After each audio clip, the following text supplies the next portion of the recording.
Hey there. Tonight, we walk into the dust of Mohenjo-Daro, where silence hides machines no one should remember. The ground here still breathes with heat long after the sun sets, as if the bricks themselves glow with a memory not meant for us. I stood on those ancient streets with my hand against a wall that had once carried water through pipes older than empires, and I asked myself the question that has never left me. What was built here that history refused to name? The textbooks speak of Mohenjo-Daro as one of the earliest cradles of civilization, a city of order, of planned streets, of strange baths whose purpose no one truly understands. They say its people vanished without warning, leaving only fragments of pottery, bones, and fire-scorched ruins. But no one explains the marks I saw on the stone, grooves too precise to be carved by hand tools, arcs that suggested rotation, not chiselling. No scholar around me wanted to call them what they looked like. Tracks of a machine. I pressed my fingers into one of those grooves, narrow and smooth, and it was as if the city spoke through stone. Not words, but a hum under the skin, the faintest vibration. I knew it was impossible, and yet impossibility is a poor shield against experience. That night I couldn't sleep in the nearby camp. My thoughts circled the idea of wheels, gears, pulleys, all hidden under the dust of centuries, belonging not to our world but to something that had risen and died before us. Some will tell you such thoughts are madness. They will remind you of academic consensus, of carbon dating, of the accepted boundaries of what ancient people should have been able to do. But the earth of Mohenjo-Daro whispers differently. The layers of ash in the soil speak of heat beyond ordinary fire, temperatures high enough to fuse stone into glass. And glass, when cooled too fast, sometimes bends into shapes, eerily like melted vessels, melted tools. I held one of those lumps in my hand, and it weighed more heavily than it should have, as though it had swallowed iron. In the marketplace, or what archaeologists call the marketplace, I saw a different kind of absence. The stalls had been built with perfect alignments, measured distances, as if someone had laid them out using tools of geometry. And in the corners of some stalls were channels, not for water, not for blood, but channels lined with hardened residue. To me, it looked like lubricant. Something had turned there, something circular, pressing down on stone until the channel hardened with age. The guy beside me said it was all coincidence, the human mind searching for patterns. I smiled politely, but inside I burned. Because coincidence does not leave behind repeating intervals, exact measures of distance between marks. Coincidence does not explain why a section of flooring looked worn not by footsteps, but by vibration, as though a heavy device had once shaken there day after day until the surface gave way. Standing, in the middle of the so-called Great Bath, I felt no holiness, no ritual spirit. I felt only function. The walls were watertight, the drains too carefully aligned, the steps symmetrical. It felt like a tank, not for bathing, but for cooling, for tempering, for some process we have no word for now. A process that might have needed machines. And if machines truly stood here once, what kind of people built them? Were they like us, or were they something entirely different? The more I walked through Mohenjo-Daro, the more I sensed that it had not simply been abandoned. Something had been removed, not looted, not stolen, but carefully taken away, as if those who left wanted no trace of their engines, no whisper of what they had done. They left the bricks, the skeletons, the broken toys, but the machines, if they ever existed, were erased, and that silence is the loudest truth of all. I left the ruins that evening with one question pressing harder than all the others. If these machines were truly here, why were they hidden from us?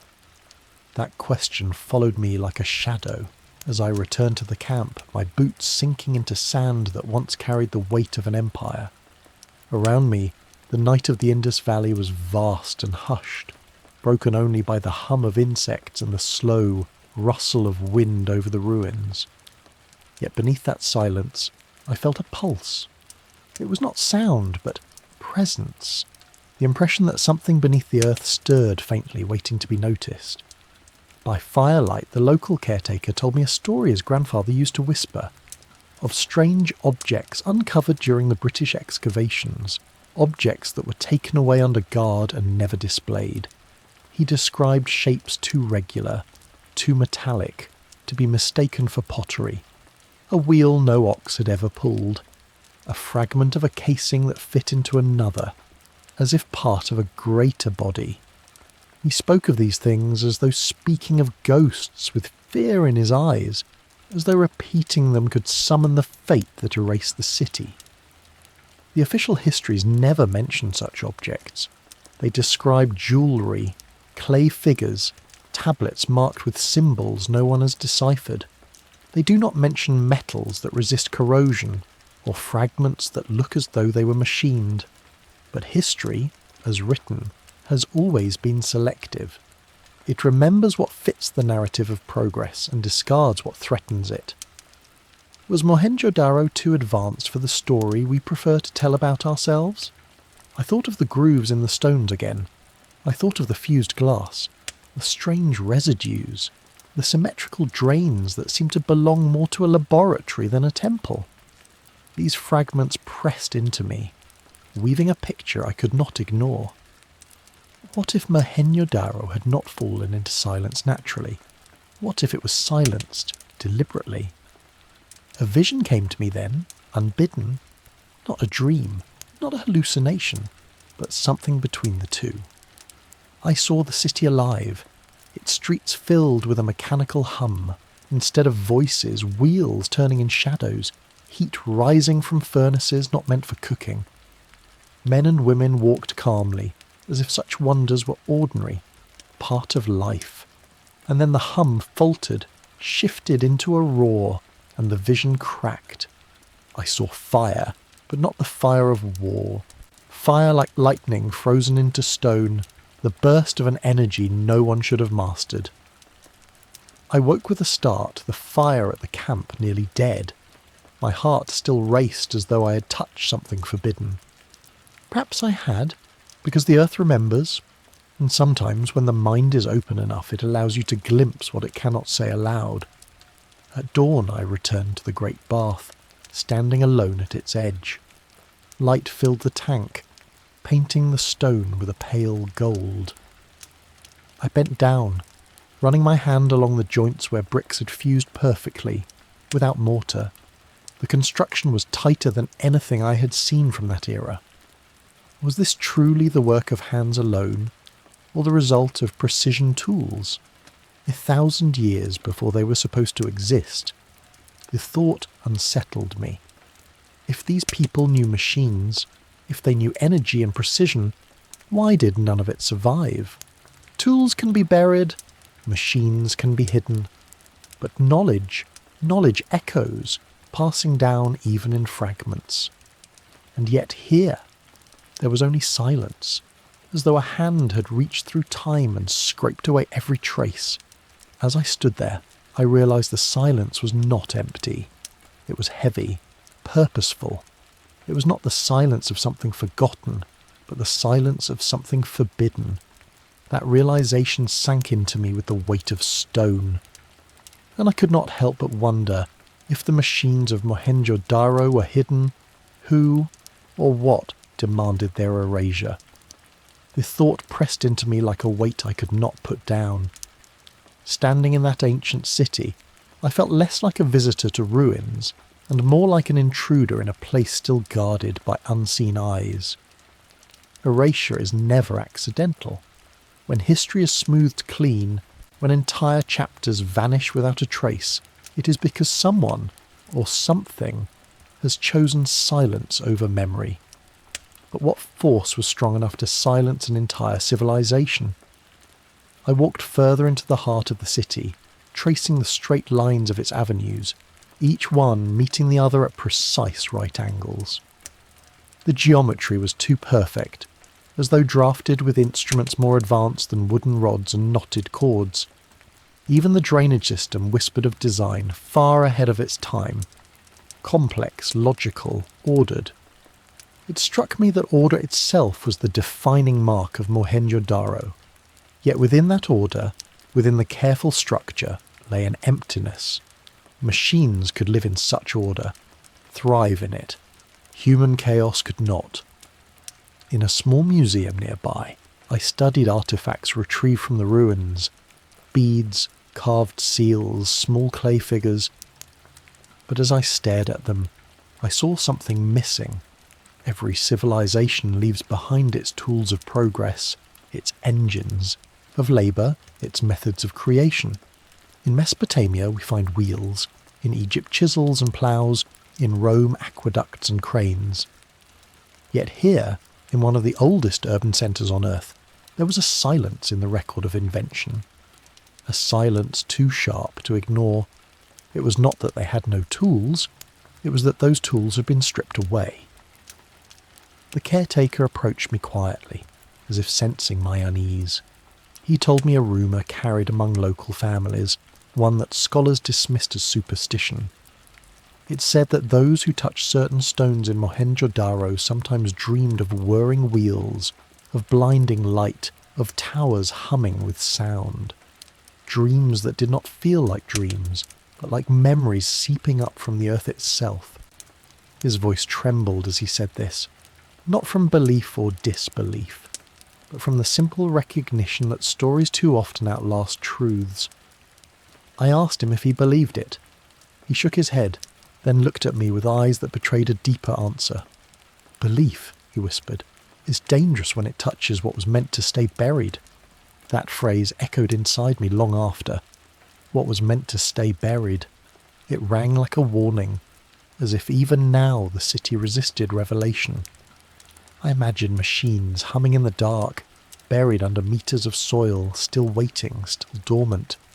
I imagined ancient hands dismantling them piece by piece, carrying them away into the night, hiding them where no one could follow. And I imagined a law older than writing itself, that certain knowledge once touched must be erased to protect those who came after. I tried to reason with myself. Perhaps there were no machines. Perhaps the grooves in the stones were the byproduct of carts, the melted glass just the outcome of fire, the symmetry a coincidence of human discipline. Yet each explanation felt thinner than the last, like fabric, stretched until it threatened to tear. Too many coincidences align into something else, into intention. That night I could not close my eyes without seeing the city alive again.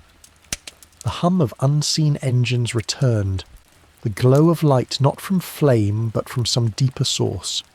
I saw shadows of structures that no longer stood, towers of strange design, wheels turning beneath surfaces, conduits glowing with energy, and then silence, sudden and absolute.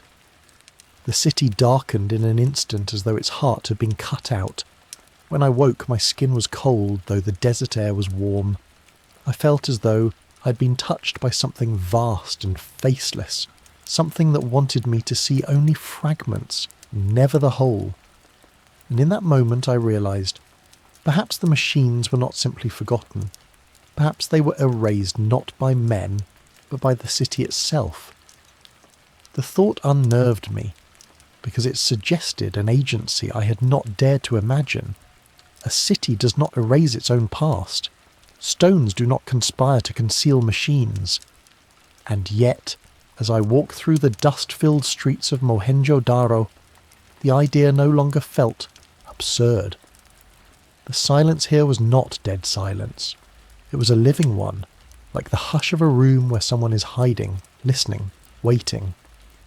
What if the city had not only been built by human hands, but also shaped by something greater, something capable of choosing what should survive? The deeper I went into its core, the more I felt this pressure. There was a section of street where the bricks had buckled in strange circular patterns.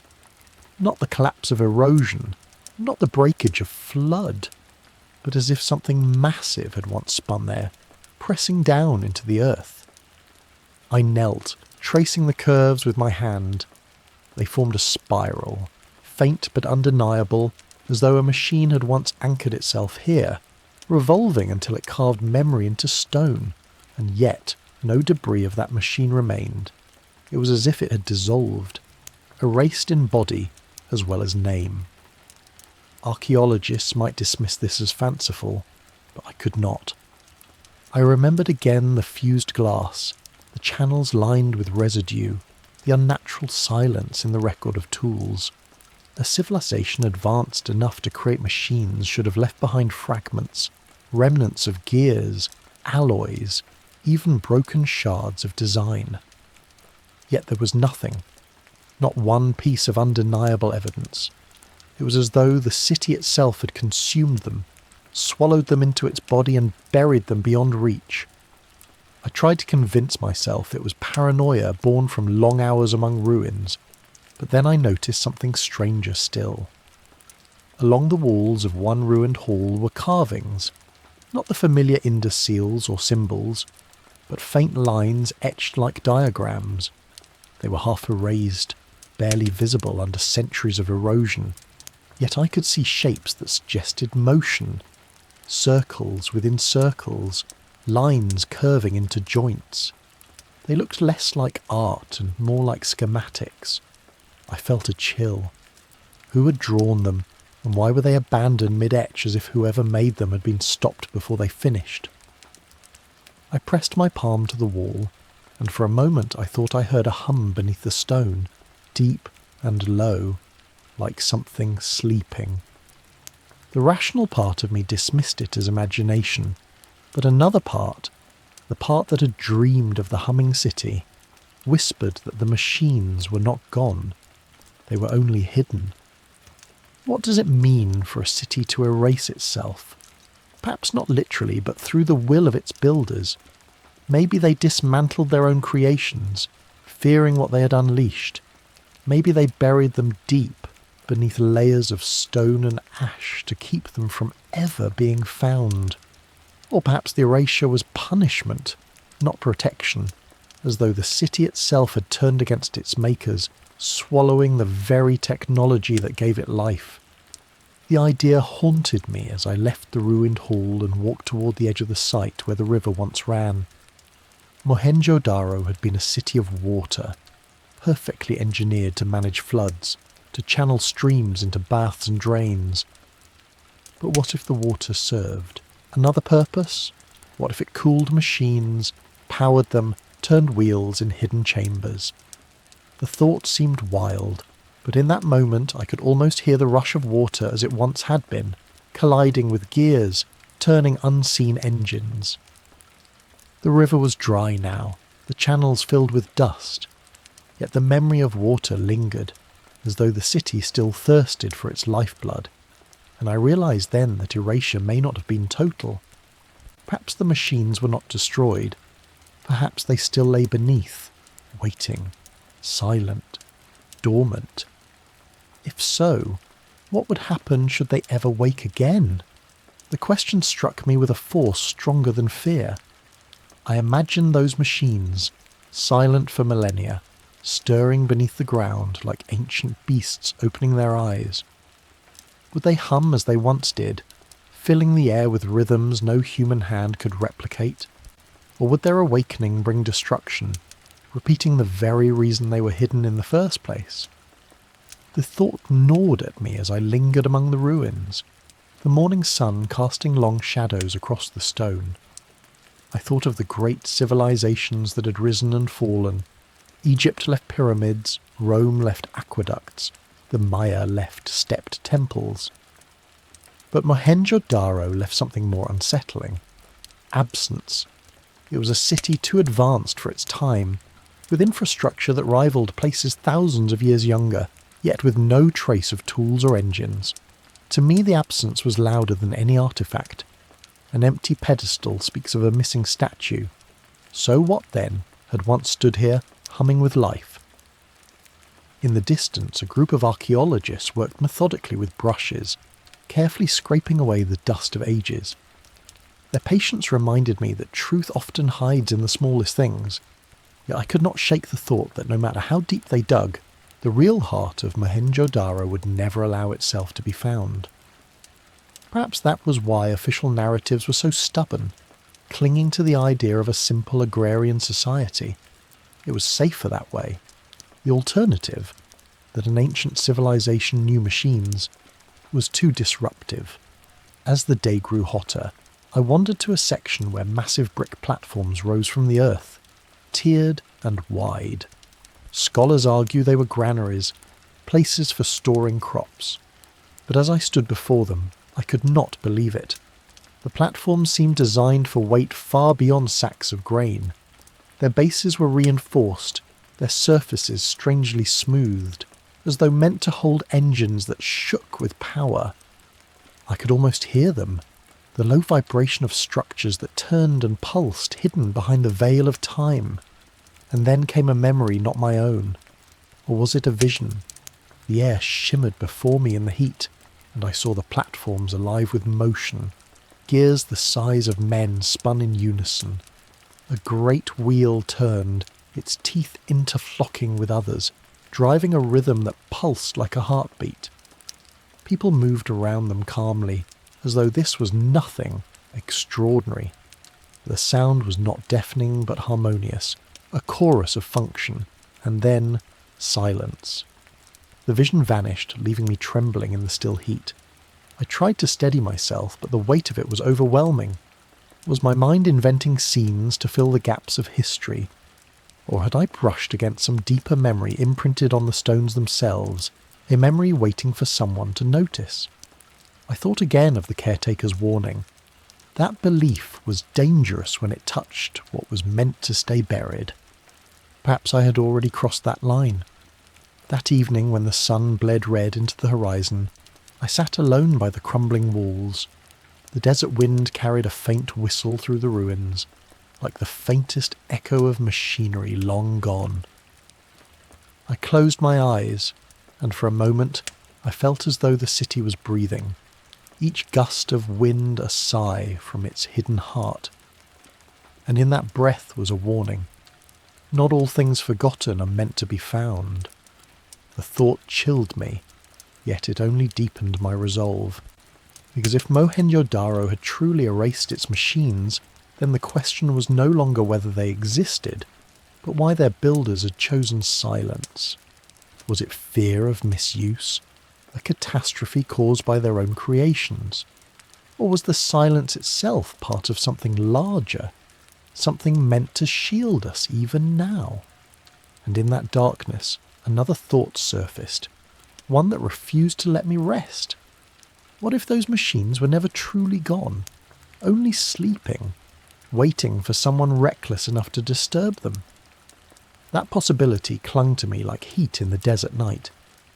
I lay awake in the camp, listening to the shifting winds scrape over the ruins, each gust sounding almost mechanical, almost deliberate, as though the city was whispering through the air.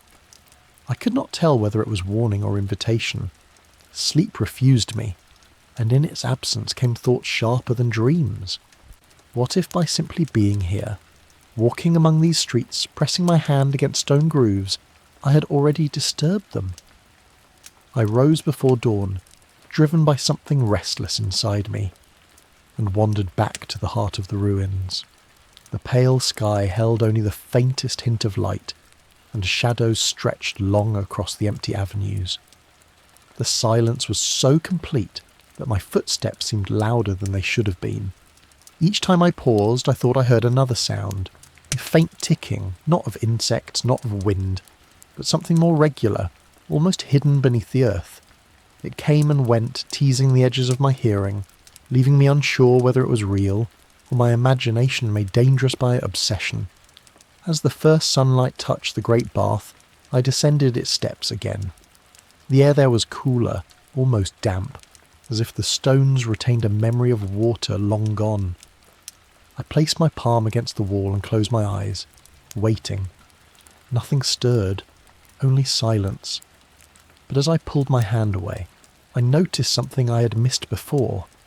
Carved faintly into the inner wall was a set of lines nearly erased by time, forming a pattern of intersecting arcs. It was no decoration, no ritual mark. It looked unmistakably like a blueprint. My heart quickened. The arcs connected into circles, the circles into shapes that suggested rotation. It was incomplete, broken by erosion, but the intent behind it was undeniable. Someone had drawn the design of a mechanism, hidden in plain sight within the sacred structure. Why would they leave such a thing here? Unless the bath itself was not sacred at all but functional, part of something larger, a system of energy or cooling as I had once suspected. The idea filled me with awe and dread in equal measure. I remembered the caretaker's words about dreams that did not feel like dreams, of wheels and towers humming in the night. Could these lines be the last trace of that reality? Had some desperate soul etched them here, knowing all else would be erased? If so, it meant the city had not been entirely successful in burying its truth. Fragments remained, enough to haunt the curious, enough to lure the reckless, and perhaps I was already becoming one of them. I lingered there, staring at those lines, until the sun rose high enough to blind the wall with light. By then, other visitors had entered the ruins, their voices drifting faintly from the distance. They were ordinary tourists, speaking of history, of mystery, of old bricks and vanished people. None of them would see what I had seen.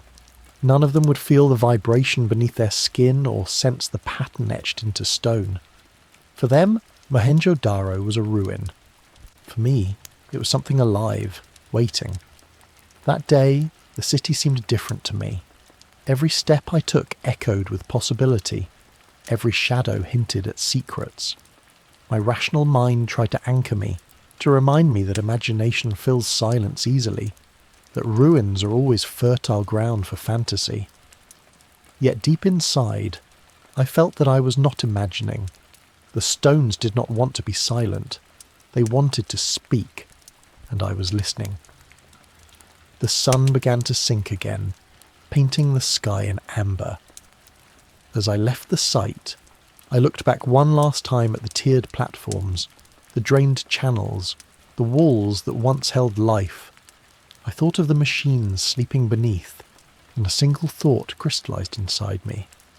If they were meant to stay hidden, then perhaps it was dangerous even to wonder. But if they had once woken before, might they wake again, not by accident, but by intention?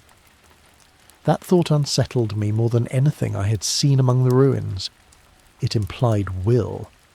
Intention belongs not to dead stones, but to living minds. Or worse, to something that moves between the two. If the machines of Mohenjo-Daro had once stirred by choice, then the silence covering them now was not safety but suspension. A pause, not an end. And pauses eventually break. I tried to dismiss it as paranoia, yet the city seemed to press back against my doubts. Every line of brick, every silent corner whispered of unfinished business. It was as though Mohenjo-Daro was not a ruin at all but a shell, an outer casing that had once housed something greater, now dormant. The thought struck me as dangerous, but once imagined, it refused to leave. That evening I sat near the platform scholars call granaries, my notebook open, though my pen remained still. The air around them felt charged, as though the heat carried a subtle vibration. The memory of my vision, the gears turning, the synchronized hum, came back with startling clarity. My rational mind argued it was no more than fatigue, the heat distorting perception, the mind filling in what it wished to see. But another part of me, the part that had touched those etched arcs on the bath wall, insisted otherwise.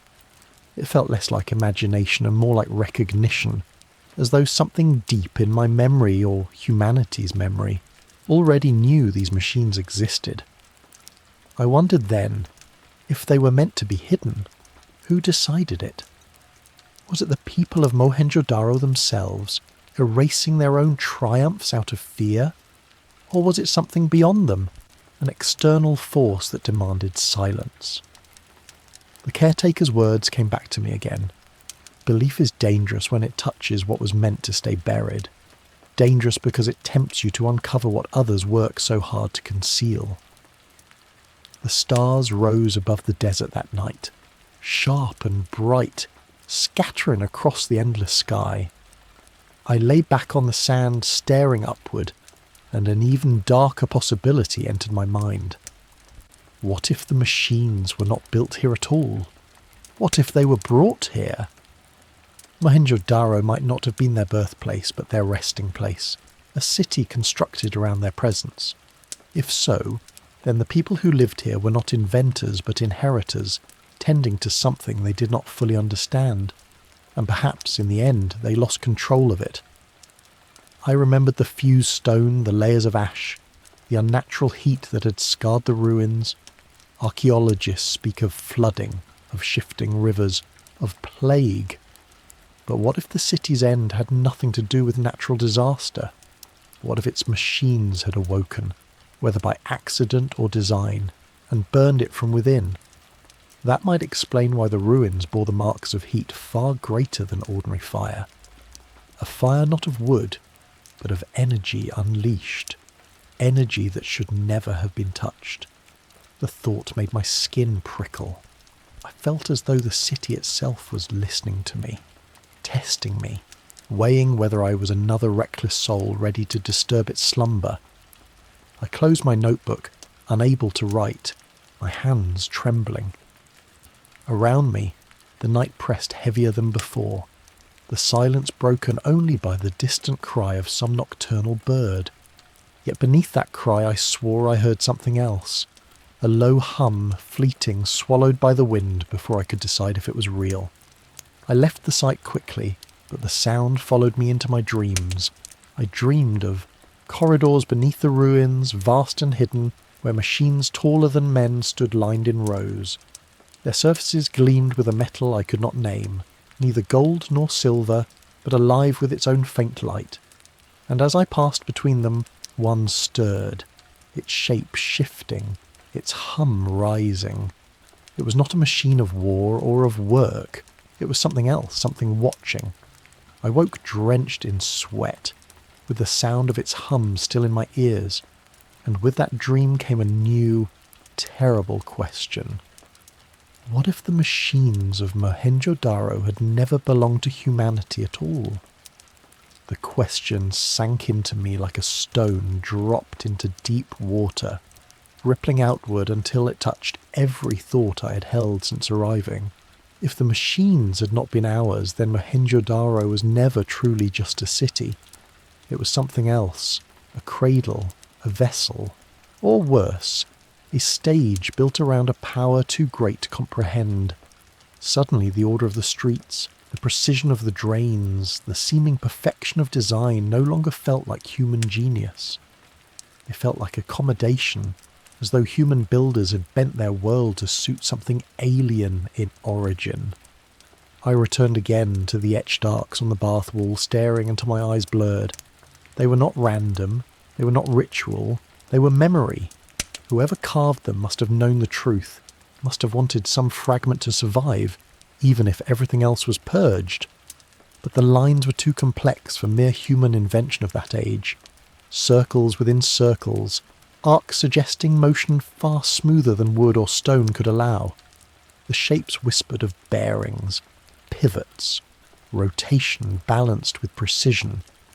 To look at them was to feel that they did not belong to the hands that carved them, but to a knowledge borrowed, glimpsed, and poorly understood. The possibility left me shaken. If the machines did not belong to humanity, then what hand had guided their creation?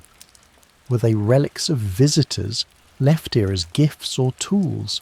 Or were they anchors planted deliberately, tying this place to something beyond the earth itself? My mind recoiled at the implications, yet my heart refused to let go. The silence of Mohenjo-Daro was no longer merely historical, it felt cosmic. That night I sat by the riverbed where once the Indus had flowed strong. Its emptiness mirrored the hollowness I felt inside. I tried to imagine the city in its prime, filled with water, with people, with light. But the vision that came instead was of watchers, shapes not human, standing beside the machines, their presence hidden behind veils of time. They did not build the city was built for them. I shivered, though the night was warm. The idea unsettled me because it explained too much. Why the machines were erased, why no fragments remain, why knowledge itself was scoured from memory. If they had belonged to something not human, then humanity's survival might have depended on forgetting them. Perhaps erasure was not betrayal of knowledge, but protection. And yet, even as I tried to console myself with that thought, another question rose, darker still. If the machines were not ours, if they were placed here, then where had they gone? Did those who left them return to take them back, stripping the city bare? Or had they merely fallen silent, sinking deeper into the ground, waiting for time itself to summon them again? I dreamt again that night. In the dream, I stood in a chamber beneath the city, walls of smooth stone unlike any above. In the centre stood a vast object, neither wheel nor tower, but something between the two, glowing faintly with a cold light. Its surface shifted like water, though it was solid, and from it came a low vibration that filled my bones. Around it were people, men and women in garments of clay and thread, kneeling not in fear, but in reverence. And above them I sensed presences that were not human at all, watching in silence. The machine was not theirs, nor theirs alone. It was something shared, a bridge between worlds. I woke with tears on my face, though I could not say why. The dream had not been frightening, but it carried a weight, a grief I could not name. Perhaps it was the grief of knowing that humanity had once touched something greater, only to lose it, or worse, to bury it deliberately. The ruins were silent the next day, but they did not feel empty. They felt watchful, as though the city itself waited for me to admit what I had begun to suspect. Mohenjo-Daro was not merely a city of the Indus Valley, it was a threshold. And standing on that threshold, I could no longer ignore the possibility that those machines might one day return, not to us, but to the ones who had left them. The realization left me trembling, because it meant that Mohenjo-Daro was not just a ruin, not just a puzzle of human history, but a waiting ground. Every carefully laid brick, every drained channel, every etched circle could have been part of a greater design meant to serve not people, but those who had vanished into the sky or beneath the earth. The city itself felt less like a cradle of civilization and more like a stage set, abandoned after the performance but never dismantled, as though the actors might come back to reclaim it. I walked among the ruins that morning with new eyes, every surface suddenly alive with suspicion. A broken wall became more than decay. It became concealment. A dry channel became less about water and more about power, conduits for something unseen. I bent down to touch the ground, half expecting it to tremble, to pulse, as though the heart beneath might start again. And though it did not, I could not shake the feeling that the earth remembered. Stones have no voices, but they have weight, and sometimes that weight presses with meaning. It occurred to me then that erasure, the great silence around Mohenjo-Daro, might not have been perfect. Some fragments had slipped through, the etched arcs, the fused stone, the whispered tales of strange artifacts whisked away. Perhaps these were not accidents, but remnants deliberately left behind, faint fingerprints of something greater, left to remind or to warn. Which one, I could not tell. The warning felt closer when I visited the section the guides called the assembly hall, wide, open, with columns now broken and scattered. To them it was a meeting place, a civic chamber. To me it felt like something else, a bay, a housing space for something large, something that once stood in the centre, now gone.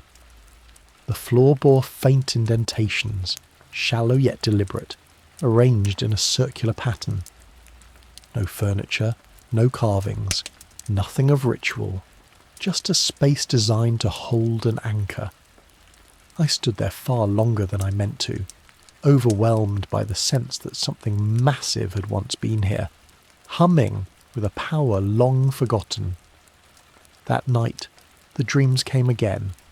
This time I saw the assembly hall not in ruins but whole. Its columns rose straight and unbroken, its floor gleamed as though polished with metal, and at the centre stood a towering device, part wheel, part tower, part living flame. It turned slowly, casting light across the chamber, and beside it stood figures not human, their forms obscured by brightness, their movements precise, silent. Around them, men and women of Mohenjo-Daro watched in awe, but there was no fear, only reverence, as if they knew they were standing in the presence of something far beyond them. I woke gasping, the hum of the dream still vibrating through my chest. The desert air was still, yet I could not shake the feeling that something had followed me back from the dream, hovering at the edge of perception. For the rest of the night I lay awake, listening, waiting for a sound I hoped would not come. When dawn broke, I walked again to the river's edge. The emptiness of the dried channel unsettled me, as though the city had once been nourished by something essential that was now forever gone. Water, yes, but perhaps not only water. Perhaps what had flowed here had been more than liquid, more than river. Something vital to the machines, to the presence they served. Without it, the city had fallen silent. But silence is not the same as death. Silence can be pause. Silence can be waiting. The more I thought of it, the clearer it became. Mohenjo-Daro was not just a city that died.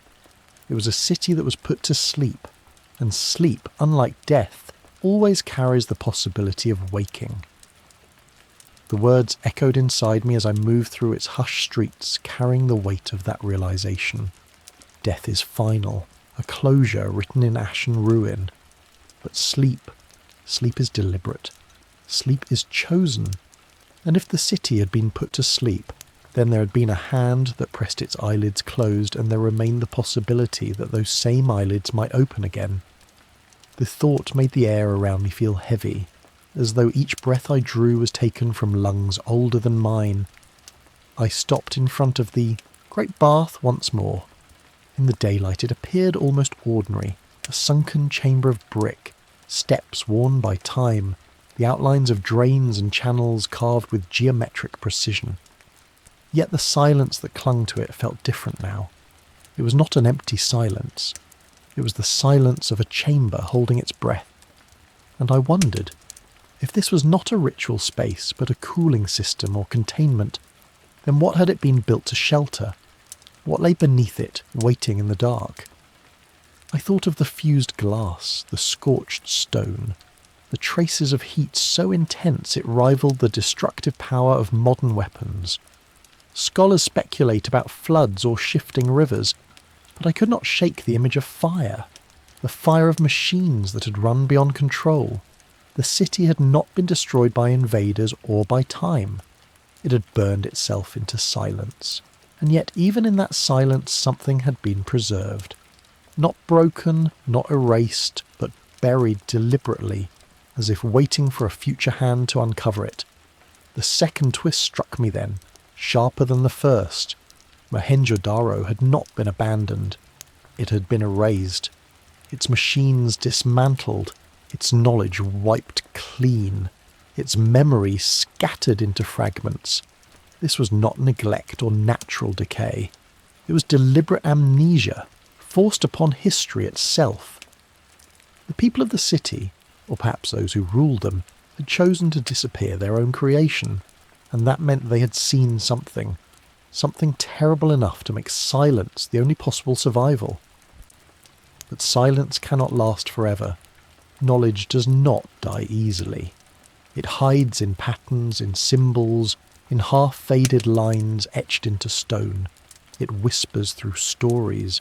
through dreams that feel more like memory than imagination. And perhaps that is why I was there, walking the ruins centuries later, feeling a vibration beneath my skin. Perhaps the city had not chosen me, but it had allowed me to listen. The caretaker's story returned to me, of artifacts carried away under guard, of fragments never displayed. If even a fraction of that was true, then Mohenjo-Daro's silence had already been broken long ago. What had become of those objects? Who held them now, hidden in vaults, their purpose still undeciphered? And more importantly, what did those who held them fear? The heat pressed down as the sun reached its height. I moved toward the northern mound, where the ruins rise like a broken stairway against the horizon. From its summit I looked down over the grid of streets, the skeletal remains of homes and workshops. The order of it struck me again. So precise, so deliberate, so impossibly modern. Cities do not spring from the earth with such perfection unless guided by a force beyond chance. And if that force had been machines, then Mohenjo-Daro was not a cradle of civilization. It was a colony of technology. The wind shifted, carrying dust that stung my eyes, and for a brief moment I thought I saw movement in the streets below. Not people, not animals, but shadows. Long, straight, metallic, sliding across the bricks before fading into nothing. My pulse quickened, though I knew it could only be tricks of light. Yet the feeling remained that something was stirring, that the city was restless beneath its silence. I lingered there until the shadows grew long again, and as I descended one thought refused to leave me. If Mohenjo-Daro had been erased once, it could be erased again. Which meant that something, someone, might already be watching, waiting for any sign that its silence had been disturbed. The thought chased me down those crumbling steps like a shadow too swift to outrun. To erase once is history.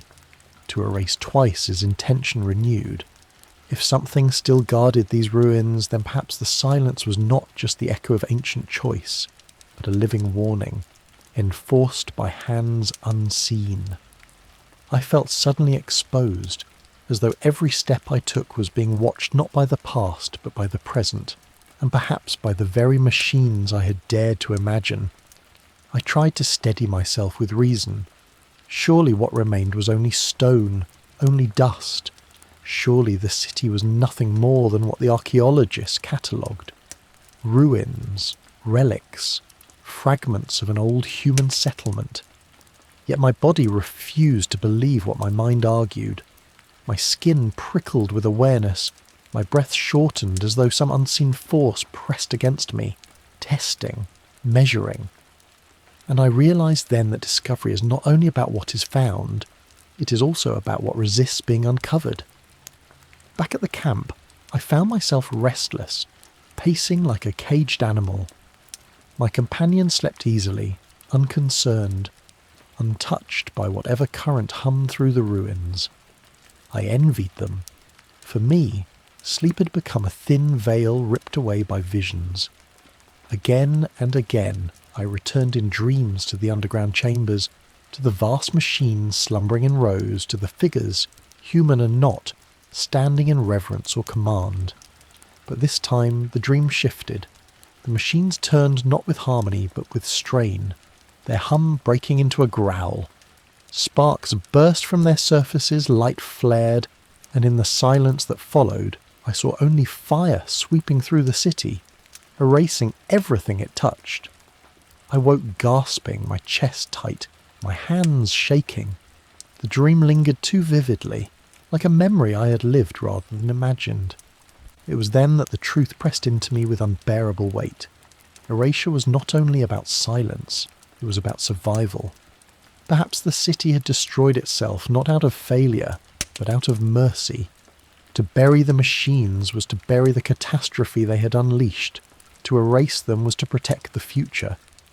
But if that was true, what did it mean for me, standing here now, chasing echoes they had tried so desperately to bury?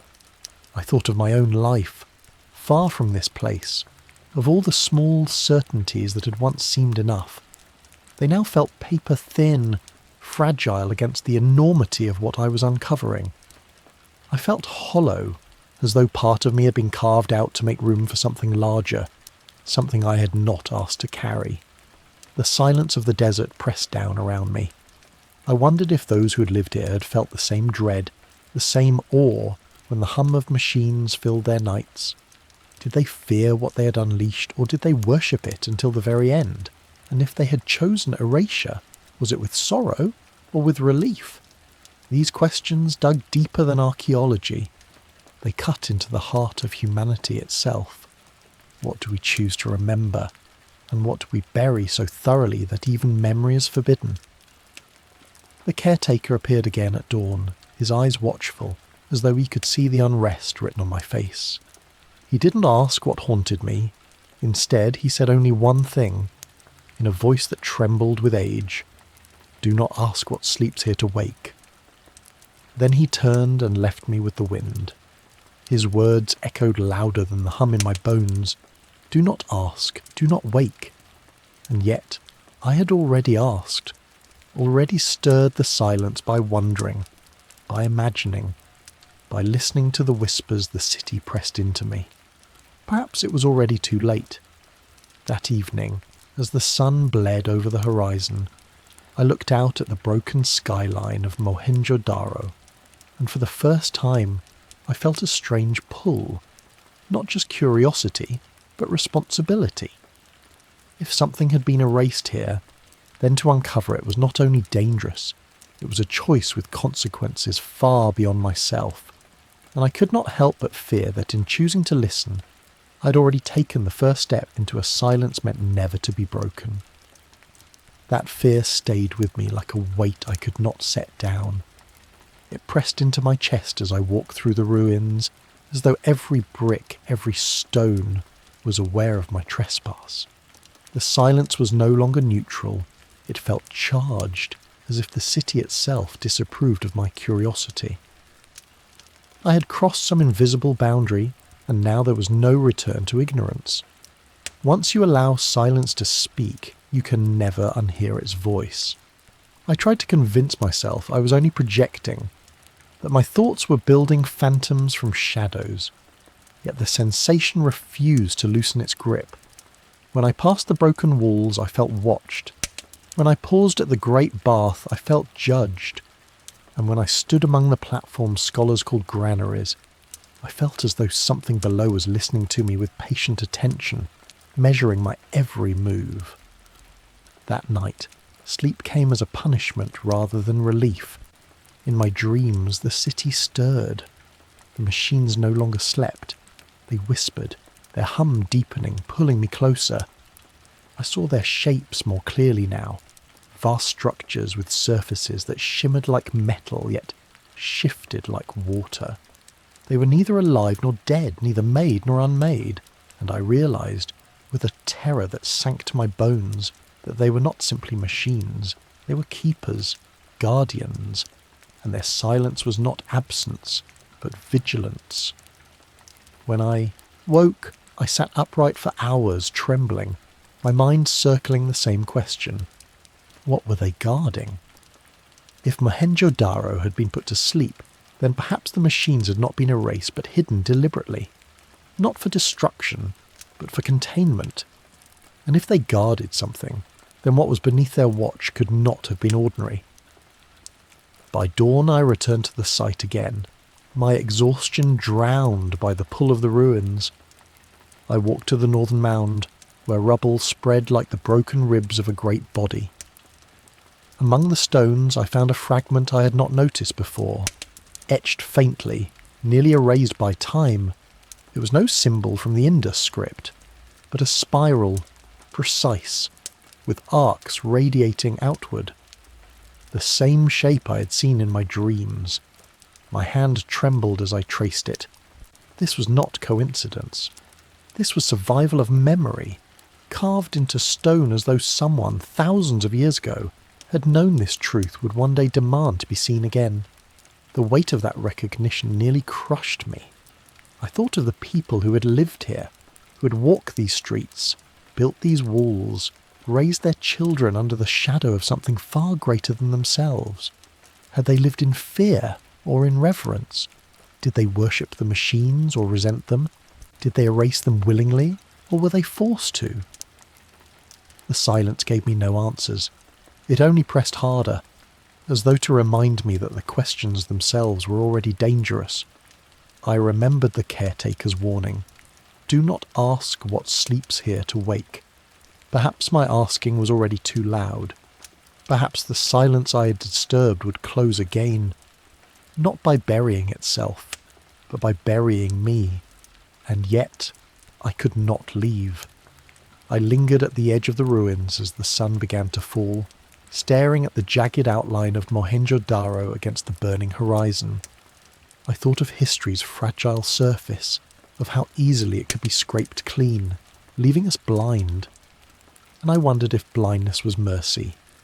For what if the machine still waited beneath me, not asleep, not gone, but listening?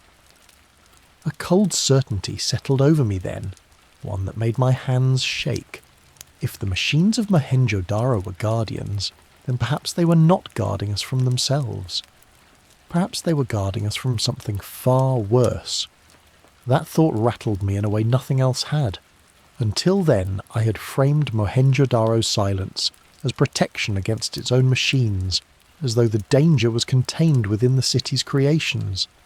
But if the machines had been guardians, then they had not been the threat, they had been the shield, which meant that somewhere beyond the veil of history there lurked an enemy, something unspeakable, something that those machines had been built to resist. And perhaps when the city fell silent, it was not because of failure, but because the enemy itself had come too close. I tried to deny it, but the idea grew inside me like a root-splitting stone. What if the catastrophe that scorched the city into fused glass was not an accident of technology, but the mark of something striking against it? A war not of men against men, but of humanity against something it barely understood. The heat signatures, the melted remnants, the strange precision of destruction. All of it seemed less like natural disaster and more like the scar of a battle long erased from our memory. The dreams that night were worse. I saw the machines alive again, standing sentinel over the city, their hum resonating with unearthly rhythm. In the distance, a shape, vast, indistinct but heavy with presence. It moved with a silence that was louder than thunder, swallowing light as it came. The machines trembled, their hum rising into a roar, and then a wave of energy lashed across the city, turning stone to fire, air to glass. The machines did not fight for dominance, they fought for defence. And in losing, they buried themselves, as though hiding their remnants could delay the return of what they had failed to hold back. I woke drenched in sweat, my breath ragged, the echoes of the roar still ringing in my ears. My hands shook as I reached for my notebook, but the words I wrote were almost unreadable, scrawled in a fevered rush. Guardians, not creators. Silence as shield. Enemy outside. I closed the book quickly, ashamed of my own trembling. Yet no matter how much I tried to rationalise, the weight of it would not leave me. At the ruins the next day I studied the layout of the city with new eyes. Its straight lines, its symmetry, its careful planning, all of it now looked less like the work of early urban vision and more like strategy. Mohenjo-Daro was not simply efficient, it was fortified. Each street was designed for control, each water channel perhaps more than drainage, maybe conduits for something stronger, something meant to resist an attack from beyond. It was not a city of worship or mere trade. It was a stronghold disguised as a settlement. But the stronghold had failed, and what haunted me most was this. No history speaks of the enemy. No myth, no story, no tablet tells of the force that Mohenjo-Daro's machines resisted, which meant the silence was total, not just of the city, but of what it opposed. Was that erasure too deliberate? If so, who erased it, and why? The caretaker's eyes returned to me in memory, his warning sharper than ever. Do not ask what sleeps here to wake. Perhaps the machines slept not to protect us from themselves, but to keep us from remembering the thing they once stood against. Because memory itself might summon it back. As the sun set, painting the ruins in crimson light, I stood among the broken walls and felt the press of two truths colliding. Either Mohenjo-Daro was the site of humanity's forgotten genius, or it was the battlefield of something far older and darker than we can imagine. And if the machines were guardians, then their silence was not peace. It was vigilance. The city, realised, had not been erased to protect its people. It had been erased to protect us. The words haunted me as I walked through the skeletal streets, my footsteps stirring dust that seemed far too alive. If Mohenjo-Daro had been silenced not for its own sake, but for ours, then its ruins were more than relics. They were a warning marker, a scar in the earth that whispered to any who dared listen, do not go further. And yet here I was, ignoring the very silence that had been written as a shield. I could feel the weight of that defiance pressing against my chest, a pressure that no heat nor fatigue could explain. It was not guilt, but something older, something woven into the bones of the place itself. Each wall felt like an eye, each groove in the stone like a mouth that wanted to speak, but dared not. It was unbearable and magnetic all at once.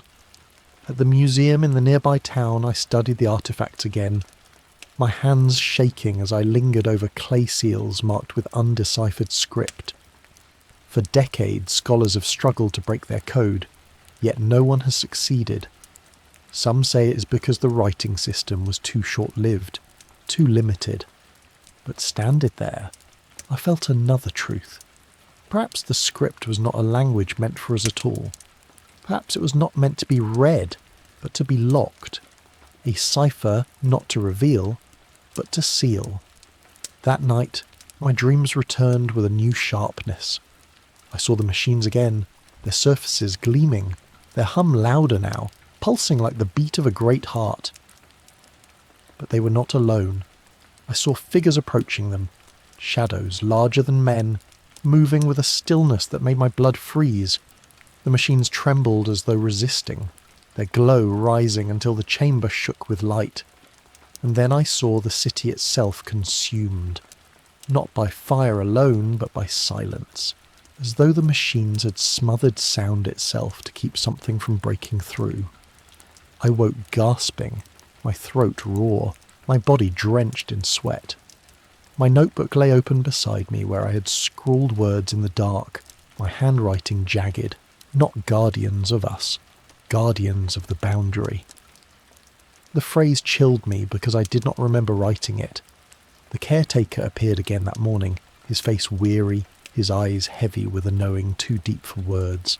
He did not greet me. He only said, "When people dig too far, they find not gold, but the reason the earth covered it." Then he left me, his footsteps fading like the city's own breath. I tried to distract myself by focusing on the rational, the drains, the bricks, the precision of urban planning, but reason could not hold against the pressure of the dreams. Each piece of evidence that seemed ordinary twisted under the weight of what I had begun to suspect. The drains could have been conduits, the platforms housings, the great bath a vessel, a shield, or even a vault.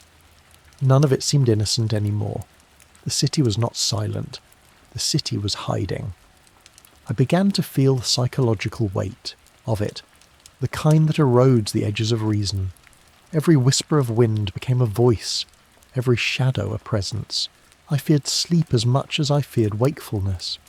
In my heart I began to understand why the people of Mohenjo-Daro might have chosen erasure, why they might have buried not only their machines but their very memories. Knowledge itself was the danger. To remember was to invite. To uncover was to awaken. And yet, even as I tried to resist, I could not help myself. The pull of it, was too strong, the need to know too great. That evening, as the sun slid into darkness, I lingered among the ruins once more, staring into the emptiness of the great bath. And in that emptiness I swore I heard it, a low vibration rising like a breath in the dark, so faint it could have been my imagination, yet so deep it shook the core of me. I fled then, my heart hammering, the sound following me even into the silence of night. And with it came the realization that I could never escape. For once you have heard the hum of Mohenjo-Daro, it becomes a part of you. That truth settled into me like a sickness, something invisible but irreversible. The hum wasn't just a sound, it was a presence. It lingered inside me, vibrating through bone and thought, as though the city had stitched itself into my very being.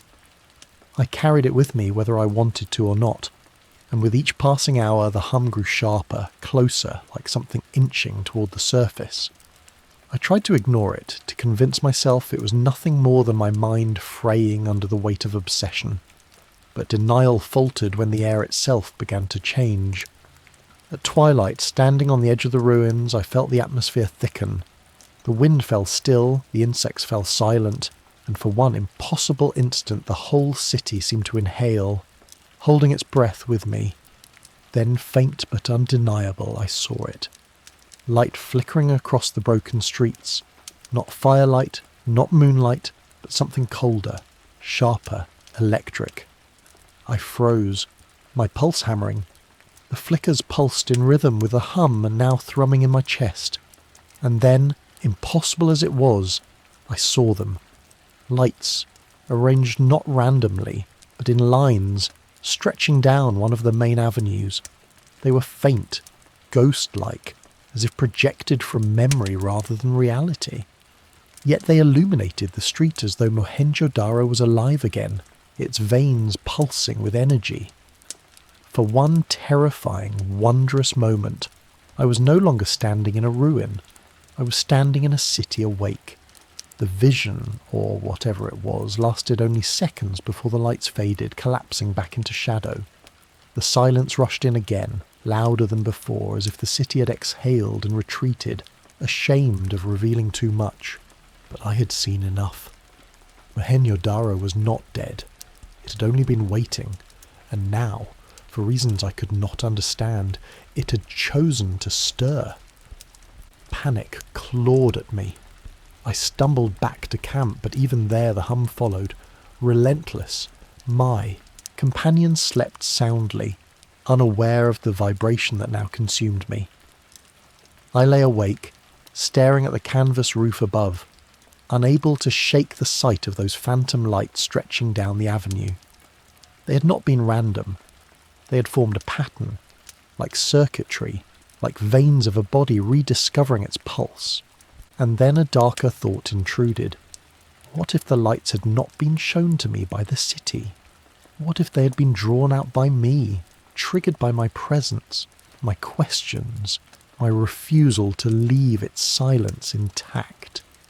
Had I become the disturbance the caretaker warned of? Was I the reckless spark the machines had been waiting for? The next day, I could barely hold a pen steady as I wrote in my notebook, "The city woke," if only for a moment. The words felt heavier than anything I had ever written, because if Mohenjo-Daro could wake, even in fragments, then erasure had failed. The silence had cracked, and if it had cracked once, it could shatter again. The realization crushed me with both awe and terror. I wanted to run, to leave the city behind and bury my memories before they consumed me. But another part of me, stronger, hungrier, refused. Because if the city had stirred for me once, it could do so again. And if it did, perhaps I would see not just flickers of light, but the machines themselves, no longer dreaming but alive, towering in their silent power. As the sun fell again, painting the desert in blood-red hues, I returned to the same avenue where the lights had appeared. I stood in silence, my breath shallow, waiting. And in the stillness, I whispered to the city, Not a prayer, not a plea, but a single reckless invitation. Show me. And that was when the lights returned, brighter this time, spreading not just down the avenue but rising into the air, outlining forms, structures, towers, machines that should not have been there. The sight stole the air from my lungs. The ruins around me blurred, replaced by a phantom city alive with energy, its streets glowing like veins lit from within. Towers rose where only broken walls should have stood, their edges sharp and clean, radiating a pale, cold brilliance. And within that glow the machines revealed themselves, not relics, not shadows, but vast constructs, their outlines shifting like liquid metal, their bodies humming with resonance that sank into my bones. For a heartbeat, I believed I was no longer in the present at all, but walking inside the memory of the city itself, pulled backward into the very moment before its silence began. The hum rose in pitch, vibrating through the stones beneath my feet until I could no longer tell if it came from the air or from within me. Every hair on my skin stood on end. The vision did not last. As quickly as it had appeared, it began to fade, the towers dissolving back into dust, the glow sinking into cracks, the machines unravelling into shadow. But before the last of it vanished, I felt something I had never expected. Attention. The machines were not indifferent. For an instant I knew they had seen me. The desert fell silent again, the ruins returning to lifeless stone. Yet the silence no longer felt empty. It felt deliberate, watchful, as though the city had acknowledged me and then retreated, waiting to see what I would do next. My legs shook beneath me, but I could not move. I had asked the city to show me, and it had obeyed. The question now was, why me? That night I did not sleep. Each time I closed my eyes, I saw the towers, the outlines of those impossible machines, and the unshakable sensation of being observed. I felt marked, chosen, though I had never sought such a burden. My companion still slept peacefully, unaware that anything had happened. The silence had shown itself to me alone. That realization isolated me more than fear itself. By dawn, I was hollow.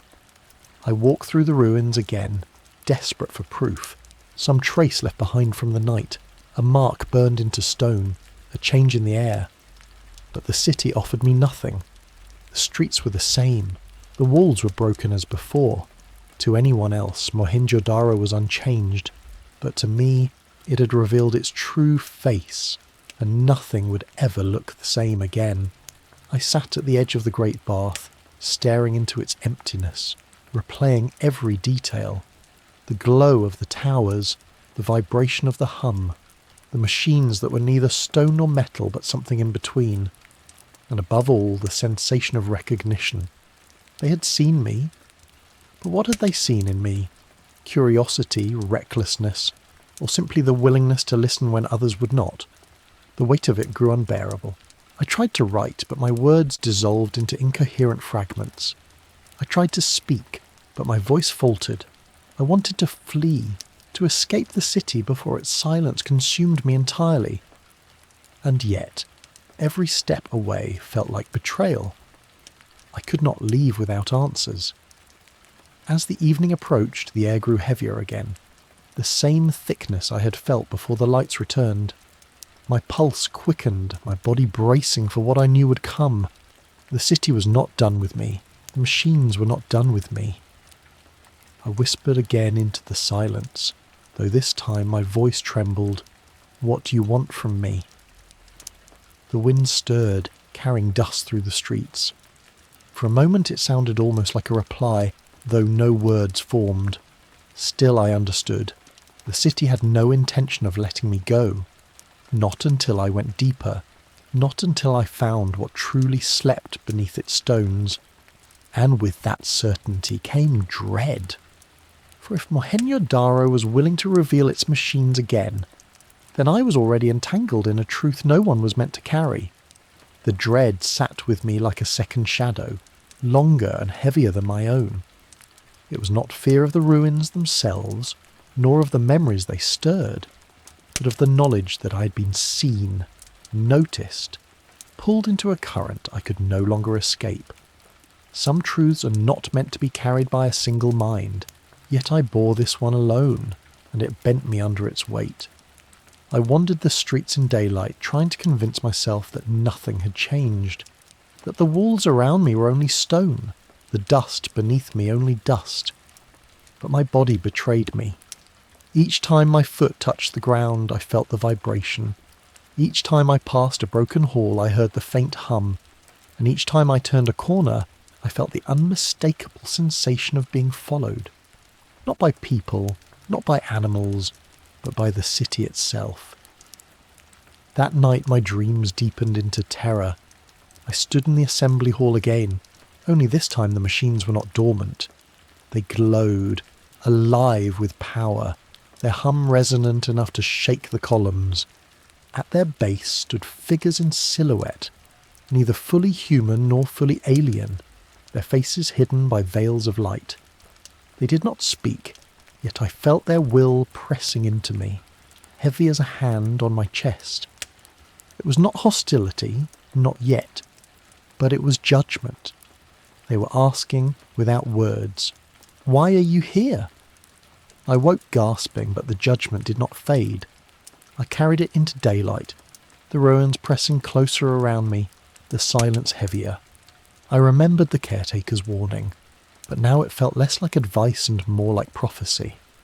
Perhaps he too had heard the hum once, long ago. Perhaps he too had been entangled and only escaped by choosing silence. But I could not be silent anymore. The vision of the lights had awakened something in me that would not sleep again. Each unanswered question pushed me deeper, each possibility dragging me further from safety. What if the machines were not dead but waiting for recognition?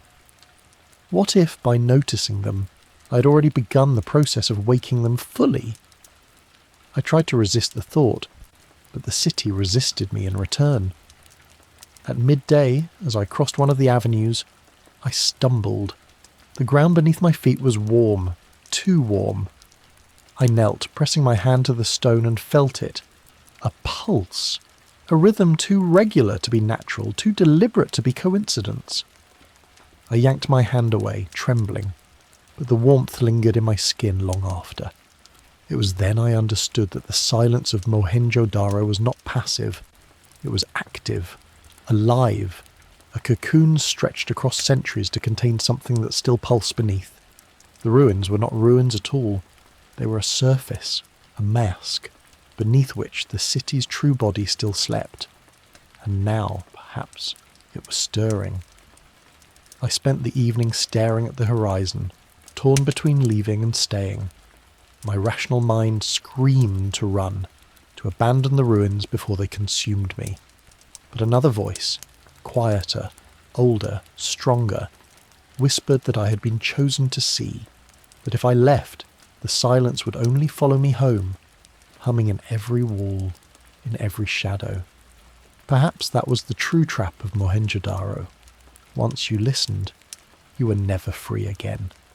The stars rose sharp and cold above the desert. I lay awake, unable to close my eyes, until at last I whispered into the night. If you want me, then show me everything. The wind died, the hum rose, and across the ruins faint lights flickered once more, not as illusion but as invitation. The invitation pulled at me like a tide, irresistible and terrifying. I should have turned away. I knew that. Every instinct screamed that to accept was to surrender something I could never reclaim. Yet my feet moved of their own accord, carrying me deeper into the glowing veins of the city. The lights traced the streets like rivers, flowing in patterns too precise to be random, converging toward the great bath. The hum that filled the night grew louder with each step, no longer faint but rhythmic, like the beating of a colossal heart beneath the earth. I reached the bath and descended the steps, my hands trembling as I brushed the stone. The lights pooled around me, shimmering against the walls, illuminating the faint carvings I had once thought were weathered symbols. Now, under this glow, they revealed themselves as diagrams, circuits etched into brick. The bath was not a chamber of water. It was a machine itself, or at least a part of one. And I, standing at its heart, felt like a switch about to be thrown. The hum grew until it pressed against my skull, shaking me from within. My breath came ragged, my vision blurred, and in that blur the lights changed. They twisted upward, forming shapes that should not have been possible, geometries that bent space, arcs folding into themselves, forms that seemed alive though they were, made only of light. I staggered back, gripping the wall, as realization struck me like lightning. The machines were not only physical, they existed in layers beyond sight, patterns etched not only in stone but in reality itself. The air thickened, almost liquid. My body ached with pressure, as though the city had drawn me into its lungs. And then, in the deepest part of the hum, I heard something that froze me completely. A voice. Not words, not human, but intention shaped into sound. It asked nothing and everything at once. It pressed into me a single impression, awake or remain. I did not answer aloud. Perhaps I didn't need to. Perhaps my presence, my persistence, was already my answer. The lights flared in response, brighter than before, until the bath was awash in brilliance. For an instant I felt as though I were no longer standing in ruins, but within the city as it had been, whole and alive. I saw people moving, their faces calm but resigned, their eyes cast toward the machines that towered above them, and then the image fractured. They were gone, and only I remained, surrounded by the silent pulse of something that had seen me. The lights dimmed, retreating back into stone, but the hum did not fade. It stayed inside me, coiled like a serpent, a rhythm that matched my heartbeat. I realized then that the invitation had not ended. It had only begun. The city had shown me its pulse, its hidden body, and in doing so had bound me to it. Stumbled back to camp in silence, though silence no longer meant absence. It meant presence, heavy and waiting. My companions looked at me with puzzled concern, unaware of the glow still burning in my eyes. I said nothing. How could I?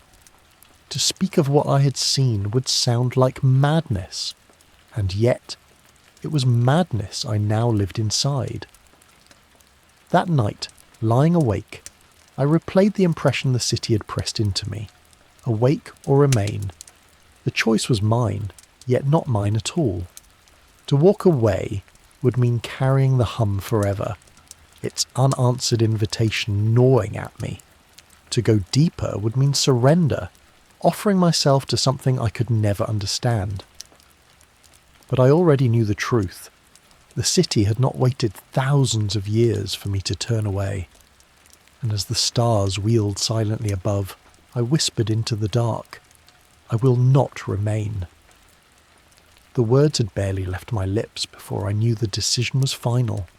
Something in the air shifted, subtle but undeniable, as though the city itself had heard and accepted my choice.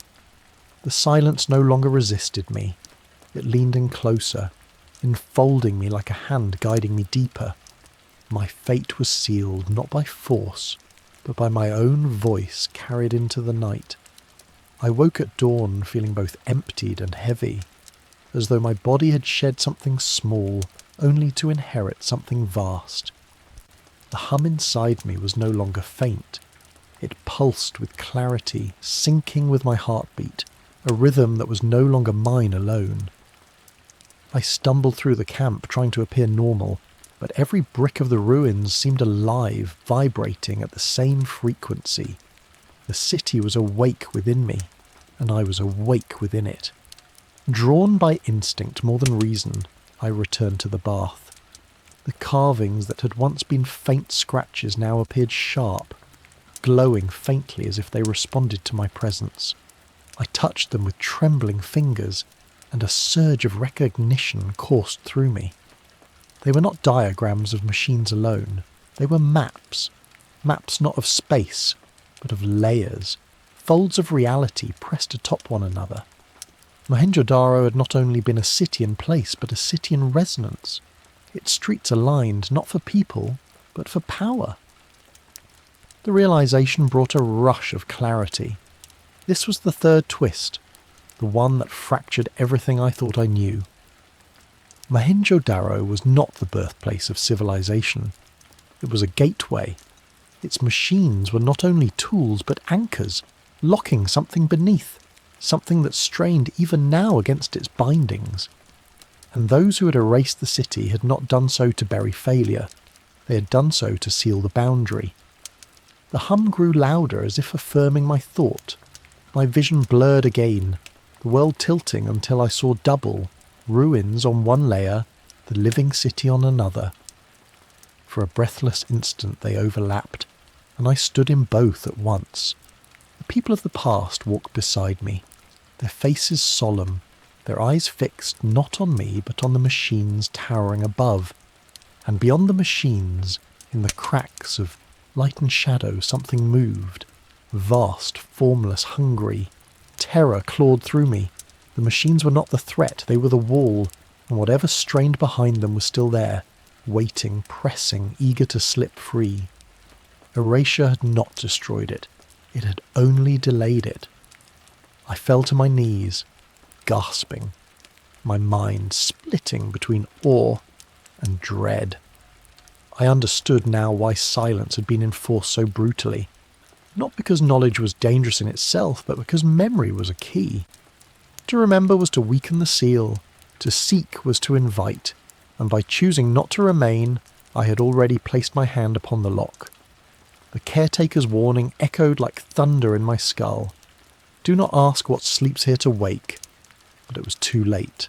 I had asked. I had listened. I had answered. The hum inside me was no longer passive.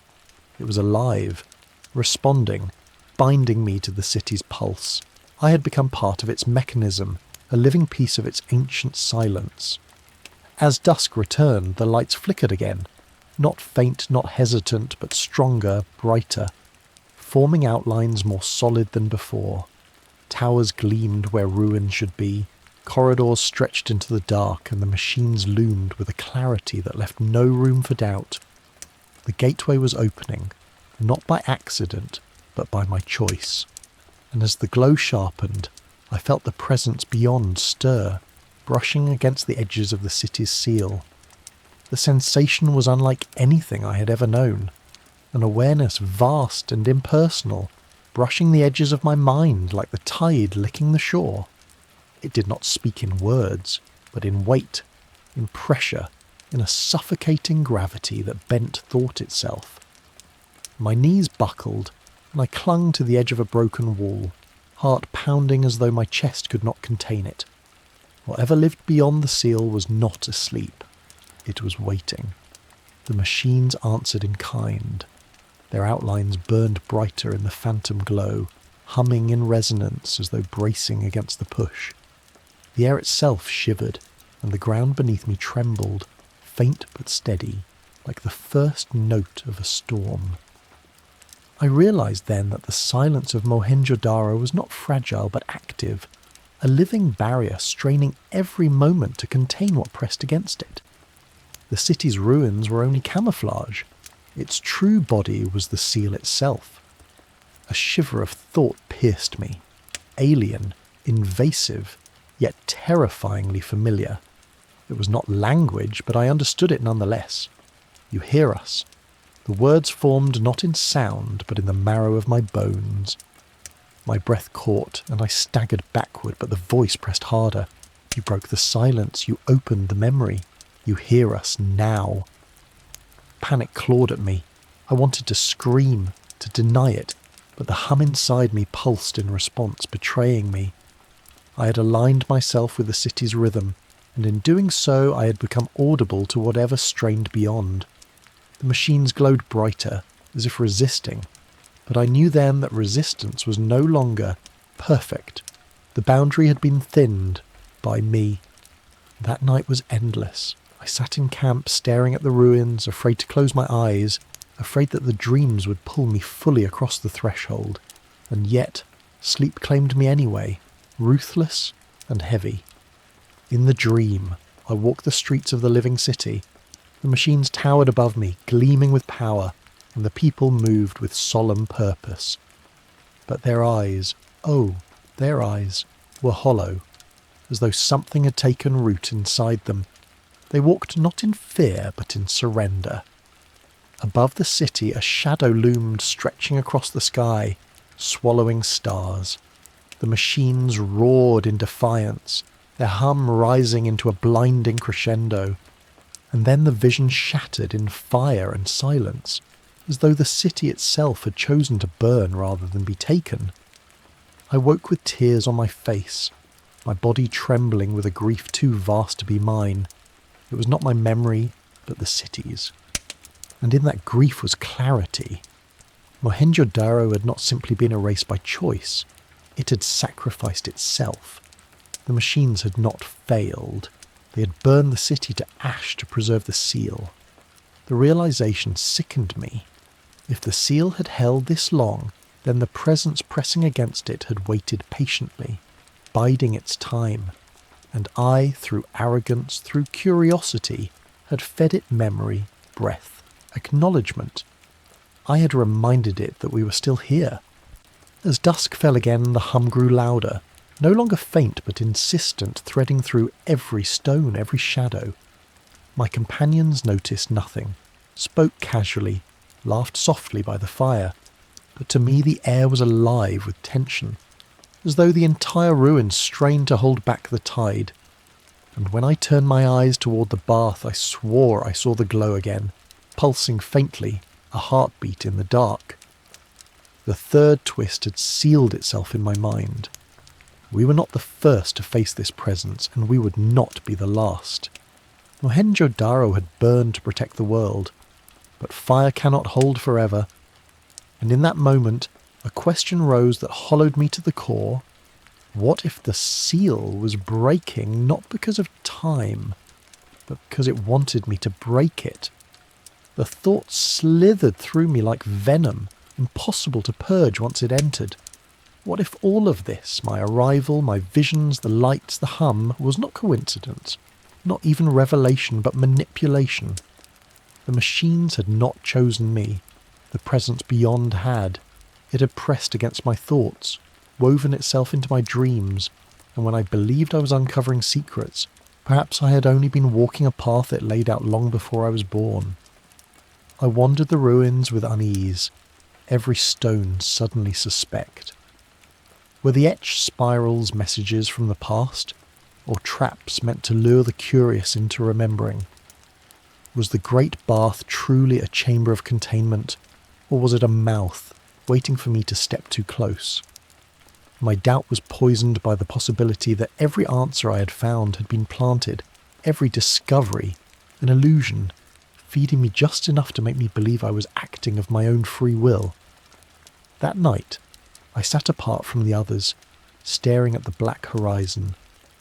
My companions laughed around the fire, their voices soft against the desert air. To them the ruins were just ruins. To them Mohenjo-Daro was an old city, long dead. They could not hear the hum vibrating through the silence. They could not see the faint glimmers that pulsed at the edge of vision. I envied their blindness. I feared my sight. The presence came again in dreams, but this time it was clearer. I stood at the bath, the machines alive, their glow pressing outward, and beyond them was the shadow, vast, endless, hungering. But now the shadow turned toward me. Its weight pinned me in place, and a voice, not mine, not human, pressed into me. The seal weakens when you look. Break it, and we are free. I woke choking, my throat raw as if I had screamed, though no sound had left me. The night air pressed heavy, the ruins looming against the stars. My heart thundered as the words echoed inside me. When you look. Each time I had stared too long, traced the carvings, demanded to see, I had given it what it wanted. Attention, recognition, memory. That was the crack it needed, the first fracture in silence. The horror of it clawed into me. Perhaps Mohenjo-Daro had not only been erased to protect us from the presence, it had been erased to protect the presence from us. Memory was nourishment. Curiosity was a key. Every human who lingered here too long became part of the chisel that wore away the seal. And I had been reckless enough to hammer at it with both hands. I stumbled through the streets at dawn, exhausted, muttering like a madman, trying to decide if leaving could undo what I had already done. But the hum followed me. It was not in the stones anymore. It was inside me. The seal had already found its way into my chest. By midday, the desert sun beat down with merciless weight, but I barely felt it. My mind circled one unanswerable question. Was I resisting the machines or betraying them? If they were guardians, then every thought I gave the presence was treason. But if the machines themselves were its instruments, then resisting them was the true betrayal. I could no longer tell who was wall and who was door. The city offered no clarity. It only pressed harder, its silence a demand I could not satisfy. I knew then that the story of Mohenjo-Daro had never ended. It was unfolding again, through me, through every choice I made. And whatever happened next would not erase only me. It would ripple outward, the way silence ripples after a scream. That image clung to me as I walked the empty streets, every broken wall seeming to vibrate with an echo too faint for ordinary ears. If silence could ripple, then the hum I carried inside me was not mine alone. It was the beginning of a wave that would spread, first through me, then outward, into others, into the world. The city's secret was not buried in the earth. It was contagious, carried by memory, passed on like a whisper too heavy to remain unspoken. I tried to resist it, clenching my fists, forcing myself to breathe as though I could will the rhythm out of my chest. But the more I denied it, the louder it became. At times, it was faint, like the murmur of water under stone. At others, it roared so powerfully that I feared my ribs would crack beneath its force. And always, beneath that hum, I felt the presence pressing back, patient and inexorable. It was not just a sound, it was an intention. That night, I sat alone on the northern mound, staring down at the grid of streets. Moonlight washed the ruins silver, sharpening their lines until the city looked less like decay and more like design, a blueprint laid across the earth.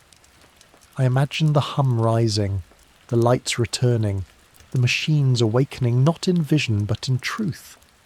What would the ripple look like then? Would it be fire again, the kind that had once scorched stone into glass? Or would it be something subtler, a silence that spread until nothing human remained? Sleep came only in fragments, fractured by visions. I dreamed of the machines again, but they were no longer contained in halls or baths. They stretched across the city, their forms growing, merging, humming in unison like organs of a vast body. And I was inside that body, not visitor, but part, a pulse in its veins. The shadow loomed again, immense, formless, pressing against the seal. And this time I understood its hunger. It did not want the city. It wanted the ripple. It wanted me to carry it outward. I woke trembling, drenched in sweat, my chest aching as though I had run for miles. My companions stirred, concerned, but I brushed them off with half-truths. How could I explain that the city itself had planted something in me? That I was no longer simply a witness to Mohenjo-Daro, but a vessel of its silence? To speak it aloud would make it real in ways I could never take back. By midday the heat was unbearable, the air shimmering above the ruins, yet I could not leave. The pull of the bath, of the assembly spaces, of the channels etched like veins across the city, was stronger than thirst or exhaustion. I found myself wandering them again, my hand brushing the stones, as though contact alone might reveal more. And each time the hum inside me grew sharper, aligning with the rhythm of the ruins until I could no longer tell where I ended and the city began. The realization terrified me. I was becoming a continuation of Mohenjo-Daro, its silence stretching into me, its ripple preparing to move through me into the world. Perhaps that was how the seal had always worked, not only in stone and machine, but in people, chosen or cursed to carry its weight forward. The erasure had not erased everything. It had left fragments in human minds, fragments that survived as myths, whispers, warnings, and now one of those fragments lived inside me. As the sun fell, the glow returned faintly at the edges of vision. Not bright, not overwhelming, but enough to remind me that the city was listening, waiting, judging my every breath. The presence pressed harder against the seal, sensing its chance. And I knew then that the ripple had already begun. The silence of Mohenjo-Daro was no longer confined to the desert. It was spreading, through me. The thought poisoned every step I took. Each breath felt like carrying the city outward, as though its hum, buried for millennia, had found in me the crack it needed to reach the world again. My companions laughed and spoke of trivial things, how the heat gnawed at their throats, how the air smelled of dust and copper. But their words seemed distant, muffled under the relentless vibration that pulsed within my ribs. They could not hear it, not yet, and that terrified me more than anything. I knew it was only a matter of time. At dawn, I left them sleeping and returned to the bath. The ruins glowed faintly in the early light, their long shadows like skeletal fingers stretching toward me. As I descended into the chamber, the hum deepened, syncing with my breath, my heart beat, until I felt myself dissolving into its rhythm. The carvings along the walls gleamed faintly, as though alive under my touch, and then, in a moment of devastating clarity, I understood. These walls were not only stone, they were memory. Every figure etched here was not inscription, but recording, a fragment of the silence itself. I pressed my palm against the cold surface and a wave of images burst into me. The city alive, the machines thrumming like stars bound to earth, and the people, thousands of them, standing together at the heart of Mohenjo-Daro, their faces turned upward, waiting. They were not celebrating nor afraid. They were surrendering. I felt their choice, the collective breath of a civilization that had agreed to burn itself away to preserve the seal. Not failure, not defeat, sacrifice. The images tore from me with a gasp, leaving me trembling on the stone floor. But the worst part was not the grief. It was the realization that their silence had not ended. It had only moved forward, threading through time until it found me. And now, by remembering them, I had fed the ripple again. As dusk fell, the hum grew sharper, louder, as if it knew I was nearing the edge of choice. My body shook. My skin burned with fever, yet my mind was clear. Too clear. It was as though the city had peeled me open and shown me its machinery, and I could no longer pretend ignorance. Every step I took, every thought I formed, pressed against the seal. And then the dream came again. This time, not in fragments, but whole. I walked the streets of the living city as the machines rose, alive with light. Above, the shadow bent low, pressing against the dome of the sky, vast and faceless. The people chanted in unison, their words lost to me, but their intention unmistakable. They were giving themselves to the silence, offering their lives to fuel the barrier. And I saw the moment the city chose fire, a burst so bright it seared heaven and earth alike, a scream swallowed instantly into silence. I woke with tears streaming down my face, my heart aching with a grief that was not mine but felt more real than my own life. The presence pressed at the edges of my mind, hungrier now, sharper. You hear us. You are ours. The words burned like chains across my chest. My hands trembled, but I clenched them tight, whispering into the dark, "No, I am not yours." Yet even as I spoke, I knew resistance was hollow. The hum inside me betrayed me, pulsing in rhythm with the city, carrying its silence outward. It was then that I realized the truth I had been avoiding. Mohenjo-Daro had not been destroyed to erase its machines. It had been destroyed to erase its people, because people were the carriers, people were the ripples. The silence had never been about stone or fire. It had been about us, and now it was about me. The weight of that truth pressed on me harder than the silence itself. For days I had tried to tell myself I was merely a witness, an outsider brushing against the edge of something too vast to comprehend. But I could no longer deny it.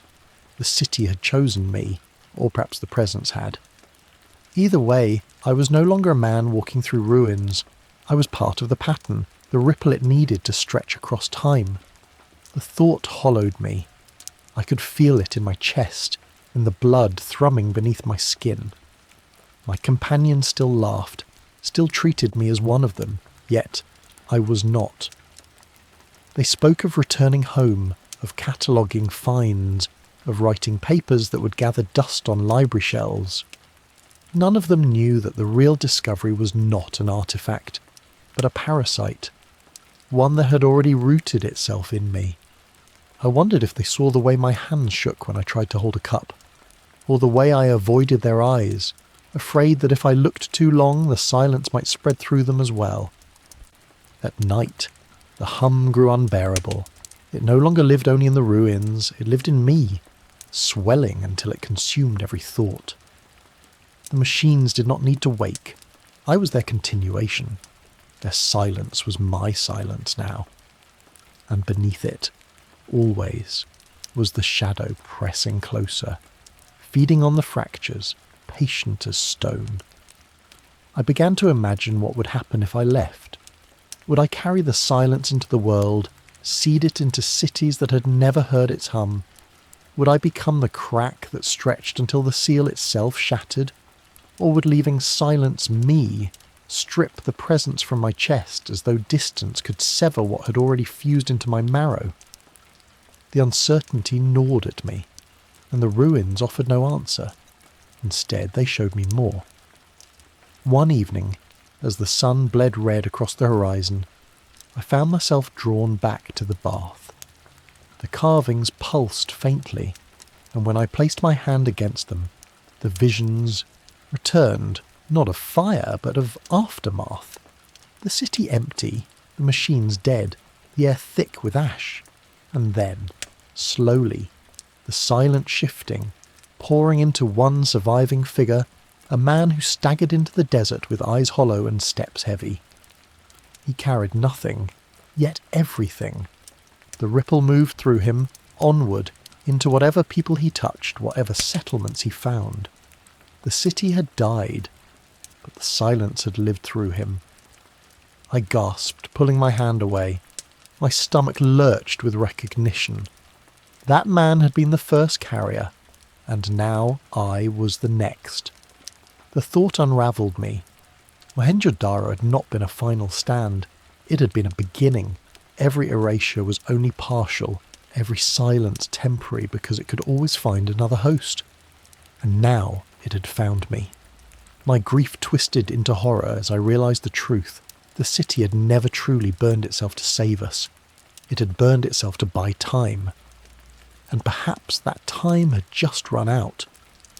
As I stumbled back into the open air, the stars bled into the night sky, and the hum roared inside me like a second heartbeat.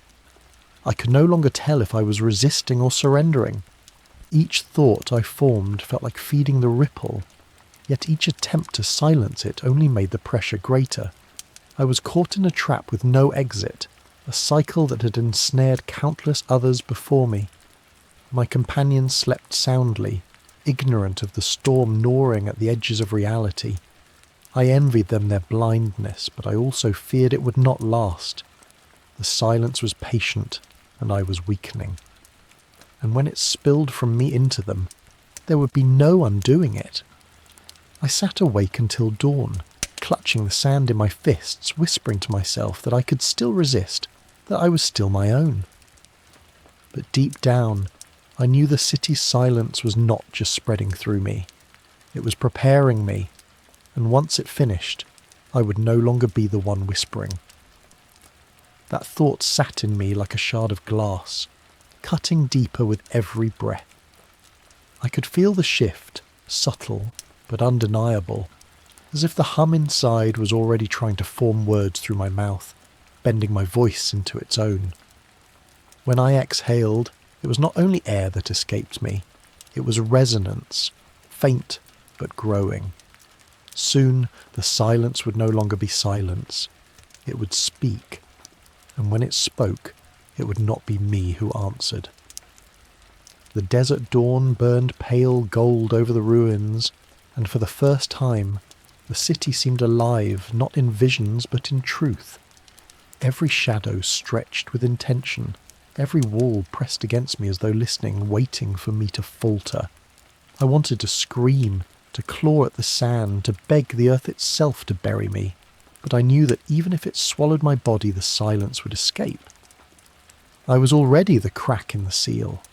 My companions stirred, oblivious, their voices cutting through the morning like fragile music.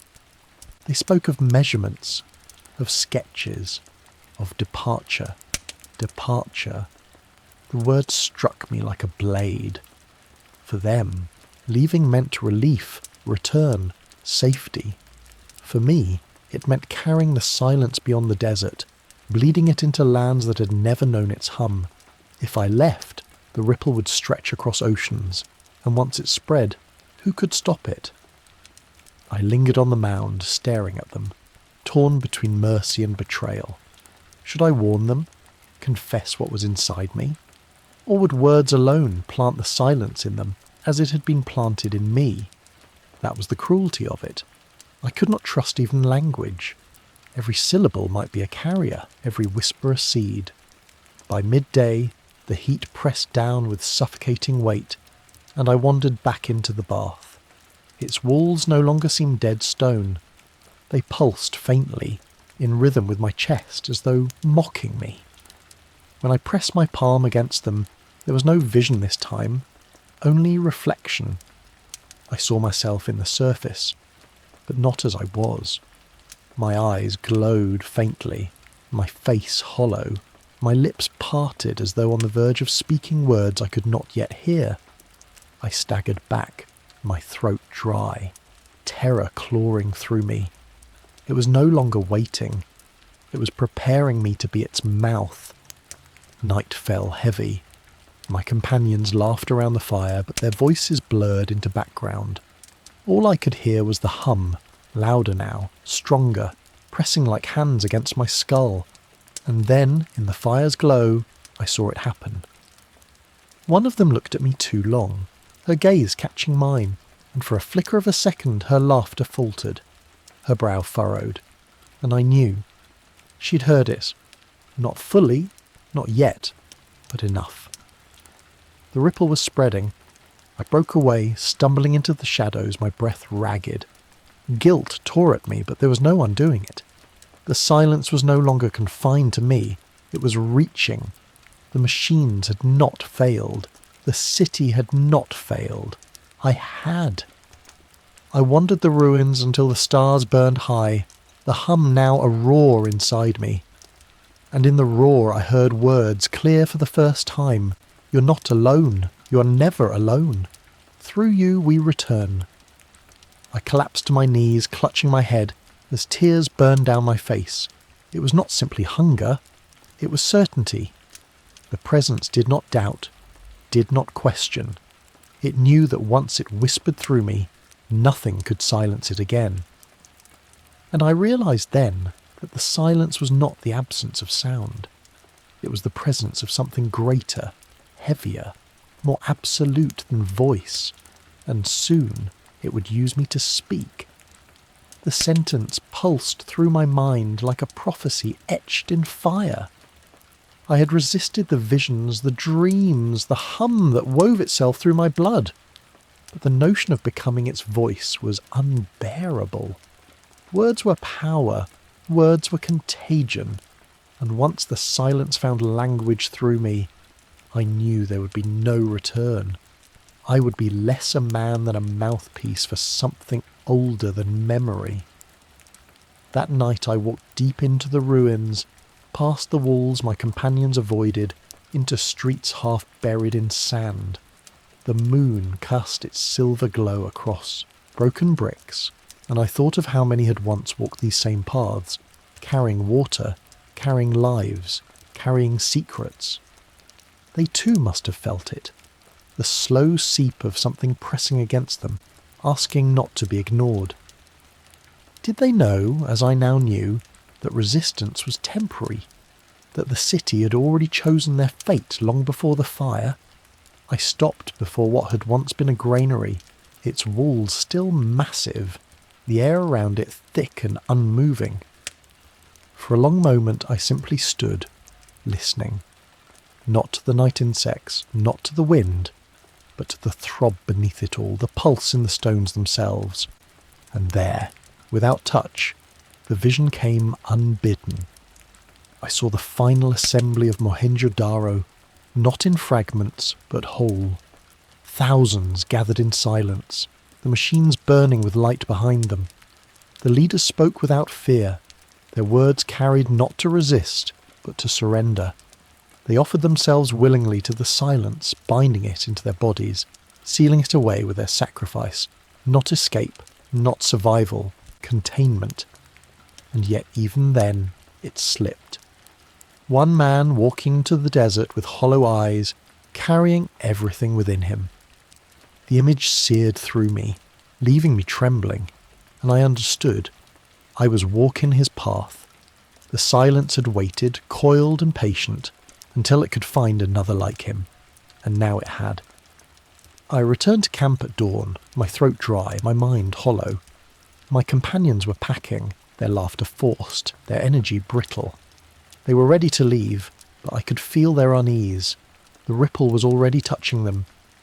The silence was not yet inside them, but it had brushed their edges. It would not take much more. I tried to stay distant, but one of them placed a hand on my shoulder, and I froze. In that instant I felt it, like static jumping between us.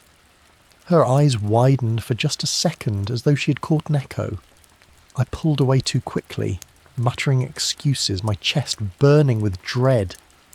The silence was spreading, not only through my breath, but through my touch. I was no longer just a carrier, I was a transmitter. That realization shattered me. Every step I took alongside them risked corrupting them. Every word I spoke, every glance I gave might seed the hum in their hearts, and yet to vanish into the desert alone would be no better. It would not silence the ripple, only delay it. There was no safe choice, no path that did not lead outward. By evening, the fever consumed me again. I lay awake as stars blazed above, the hum roaring like oceans inside my head. And then, within the roar, words formed again, clearer than ever. You are the bridge. You are the echo. Through you, we awaken. Tears burned down my cheeks, my fists clenched into the sand.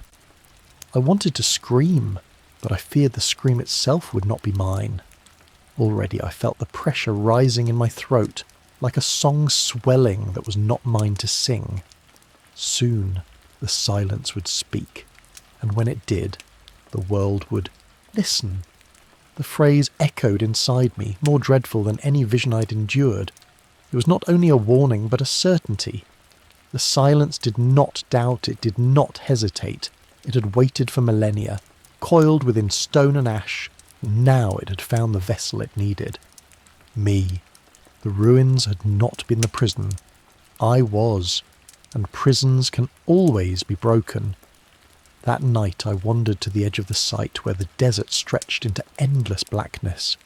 The dunes whispered in their shifting, carrying the sound of time itself. I imagined the world beyond, villages alive with laughter, cities glowing with electric light, people dreaming in their sleep. None of them knew that a voice was forming in my chest, ready to turn those dreams into silence, and the thought of them, innocent and unprepared, filled me with a grief so sharp I could barely breathe. I dropped to my knees, clutching the sand in both fists, whispering to myself that I could resist, that I would not let it speak. But the truth pressed harder with every heartbeat. The silence was not something you resisted. It was something you delayed, and my delay was already failing. Back at the camp, I watched my companions sleep. Their faces softened in rest, unaware that every hour beside me brought them closer to hearing the hum themselves. I thought of shaking them awake, begging them to run, but where would they go? The ripple did not care about distance. It cared about proximity, about exposure. They were already too close. And so the choice weighed on me like stone. Abandon them and wander alone into the desert, or stay and watch them unravel as I had. Either way, I knew I was not saving them. I was only deciding whether I would witness it. At dawn, I felt a fever burn so hot I could barely stand. My reflection in a fragment of polished metal showed eyes that were no longer wholly my own. Light flickered faintly within them, not flame but something colder, like the glow of machinery deep beneath the earth. The machines were not relics, they were seeds, and I was becoming their soil. I stumbled into the bath again, as though drawn by unseen hands. The carvings no longer pulsed faintly. They throbbed with each of my heartbeats, alive with resonance. When I pressed my palms against them, words surged unbidden from my lips. Not English, not any language I knew, but syllables that tasted of dust and smoke, ancient as the first city. The moment the sound left me, I felt it spread outward, rippling through the stones, through the air, through the world itself. I staggered back, choking, horrified. I had spoken, and yet I had not. The silence had found its first word through me, and already the air seemed heavier, as if listening. That night I did not sleep. My companions' laughter was gone now. They sat in uneasy quiet, sensing the shift though they did not understand it. Their eyes lingered on me, wary, suspicious. One asked if I was ill, and I almost laughed at the cruelty of the question. Illness would have been a mercy. As the stars wheeled above, I heard it again. You are the bridge. You are the echo. Through you, we awaken. And this time, I felt no resistance rise in me, only exhaustion. The fight was leaving me. Perhaps this was what had happened to the man in the vision, to all of them. Not surrender, not choice, but the wearing down of the soul until silence seemed easier than struggle. I stared at my hands, trembling, and wondered how long I had before the words came again. How long before my companions heard them, before they too carried the hum. And when that happened, I knew there would be no stopping the spread. The silence was not waiting for permission. It was waiting for opportunity. An opportunity had come. The words resounded in my head like a verdict already delivered. They did not feel like mine anymore. They were statements spoken through me, written into my bones as if the city itself had chosen my lungs to breathe. I had thought I was resisting, but the truth was bitter. I had only been delaying, a crumbling dam against a tide that had already decided its course. That night, the air changed. It thickened, humming with invisible threads, and every flicker of the fire seemed to bend with the rhythm of the silence. My companions shifted uneasily, muttering half-hearted jokes, but I saw the cracks. Their hands trembled when they thought I wasn't looking. Their eyes darted toward me and away again. They didn't understand, not fully, but they sensed it. The silence was no longer confined to me. It was breathing into them too. I tried to warn myself that panic would only hasten it. But what use was restraint when even silence itself was no longer mine? In the fire's glow, I thought I saw the outlines of shapes forming behind them. Shadows not cast by the flames, but by something older. pressing itself back into the world through us. The same figures I had glimpsed in visions now seemed to lean closer, as though preparing to step across. And then came the truth that cut deeper than all others. The silence was not memory. It was not echo. It was design. The machines of Mohenjo-Daro were never tools. They were conduits, vessels built to house what had come before humanity. Not civilization, not in the way we understand, but something more relentless. Something that did not need bodies of its own because it could wear ours. I felt the words form in my mouth before I could stop them. We are not returning. We never left. The fire sputtered as I spoke, and my companions froze. Their eyes widened, fear flashing like lightning. One of them whispered my name, but it sounded far away, drowned under the weight of what had passed my lips. The silence had spoken through me again, but this time there was no denying it. It was not a whisper, not a trick. It was declaration. I staggered up, choking, my chest heaving. I tried to tell them to leave, to run, but all that escaped me was a strangled laugh. The silence was mocking me with my own voice, bending it until I no longer recognized its shape. They recoiled from me, and in their fear I saw the truth. They already carried the spark. My presence had been enough. The ripple had rooted in them, quiet but certain. Desperation clawed at me. I fled into the ruins, stumbling through the broken streets, the night pressing like a hand against my skull. The visions returned with savage clarity. I saw the last of Mohenjo-Daro falling into silence, their mouths opening not in screams but in surrender, their bodies swaying as the hum overtook them, not destruction, assimilation. They had not died. They had become the silence. And now, through us, it was rising again. I collapsed at the centre of the bath, stones alive beneath my palms.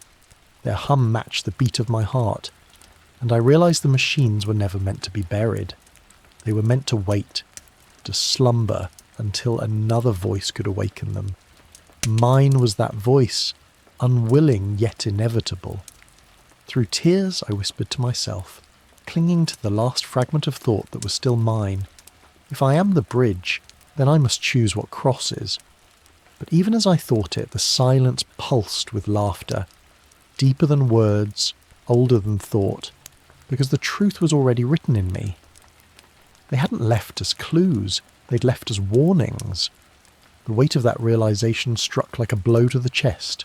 Every symbol carved into stone, every artifact left behind, every whispered hum through the ruins. They were not riddles meant for solving. They were barricades, desperate attempts to keep us from doing exactly what we had done. We had read them as puzzles of history, marvels of ingenuity, when in truth they were chains forged to bind what should never be loosed. The arrogance of curiosity had become the lever that shattered those chains. I sat there in the great bath, my palms still pressed against the trembling stones, and thought of the people of Mohenjo-Daro not as victims of some mysterious disaster, but as wardens. They had bound themselves, body and soul, into a pact of silence, not to preserve knowledge, but to bury it, to keep it from the unready, to keep it from us. For a long time, I wondered if this was the fate of every great civilization that rose and then collapsed without explanation. Were they not undone by drought or war alone, but by something far more insidious, something they had found, touched, and carried just as we had? How many times had humanity stood on the brink of brilliance, only to turn inward, eroded by the weight of what they had awakened? Were the ruins that scatter our world not merely graves of cities, but scars of battles against the same silence echoing now inside me? The desert wind stirred through the ruins, carrying sand that rasped against my skin like 1,000 whispers. In its sound, I could almost hear the echo of those long gone, pleading that we not follow their path. Yet I already had. Perhaps we all already had. Perhaps the silence was never truly contained. It only slept between ages, waiting for hands eager enough, foolish enough, to dig it up again. I thought of my companions then, their faces pale with unease, their laughter long since extinguished. They had not heard the words as I had, but they had felt them, a ripple through their blood, faint but growing. In time, they too would understand the hum not as background, but as voice. And then the choice I faced now would be theirs as well, to resist and be hollowed, or to surrender and become the vessel. I felt torn open by sorrow, but beneath it ran another current, something sharper, something close to acceptance. If the people of Mohenjo-Daro could surrender their entire civilization for the sake of the world, then perhaps I too must give myself over. Not to unleash the silence, but to hold it, to anchor it in one body rather than let it spread unchecked. My life already felt like it was slipping into something else, but maybe, just maybe, that was the only path left. Yet I feared that thought, because it sounded so much like what the silence itself wanted me to believe. It whispered of noble sacrifice, of becoming the vessel so others would not have to. But what if that was the final trick? What if by giving in, I was not binding it but freeing it? Every line of history blurred into that single unbearable question. I stood in the darkness of the bath and stared at the carvings, their grooves flickering with a light that was not light, their patterns shifting as though alive. I no longer knew whether I was looking at stone, at machine, or at memory. All I knew was that I was staring into something older than civilization, older than the earth we knew. And it was staring back. The warnings had not been enough. The silence was awake again, and it had me. The only question left was whether I could keep it inside, or whether the world was about to hear. That question gnawed at me as the desert night drew on, each breath heavier than the last. My body no longer felt like mine. It trembled with currents I could not command. It spoke words I had not chosen, and it carried a weight that no one could see.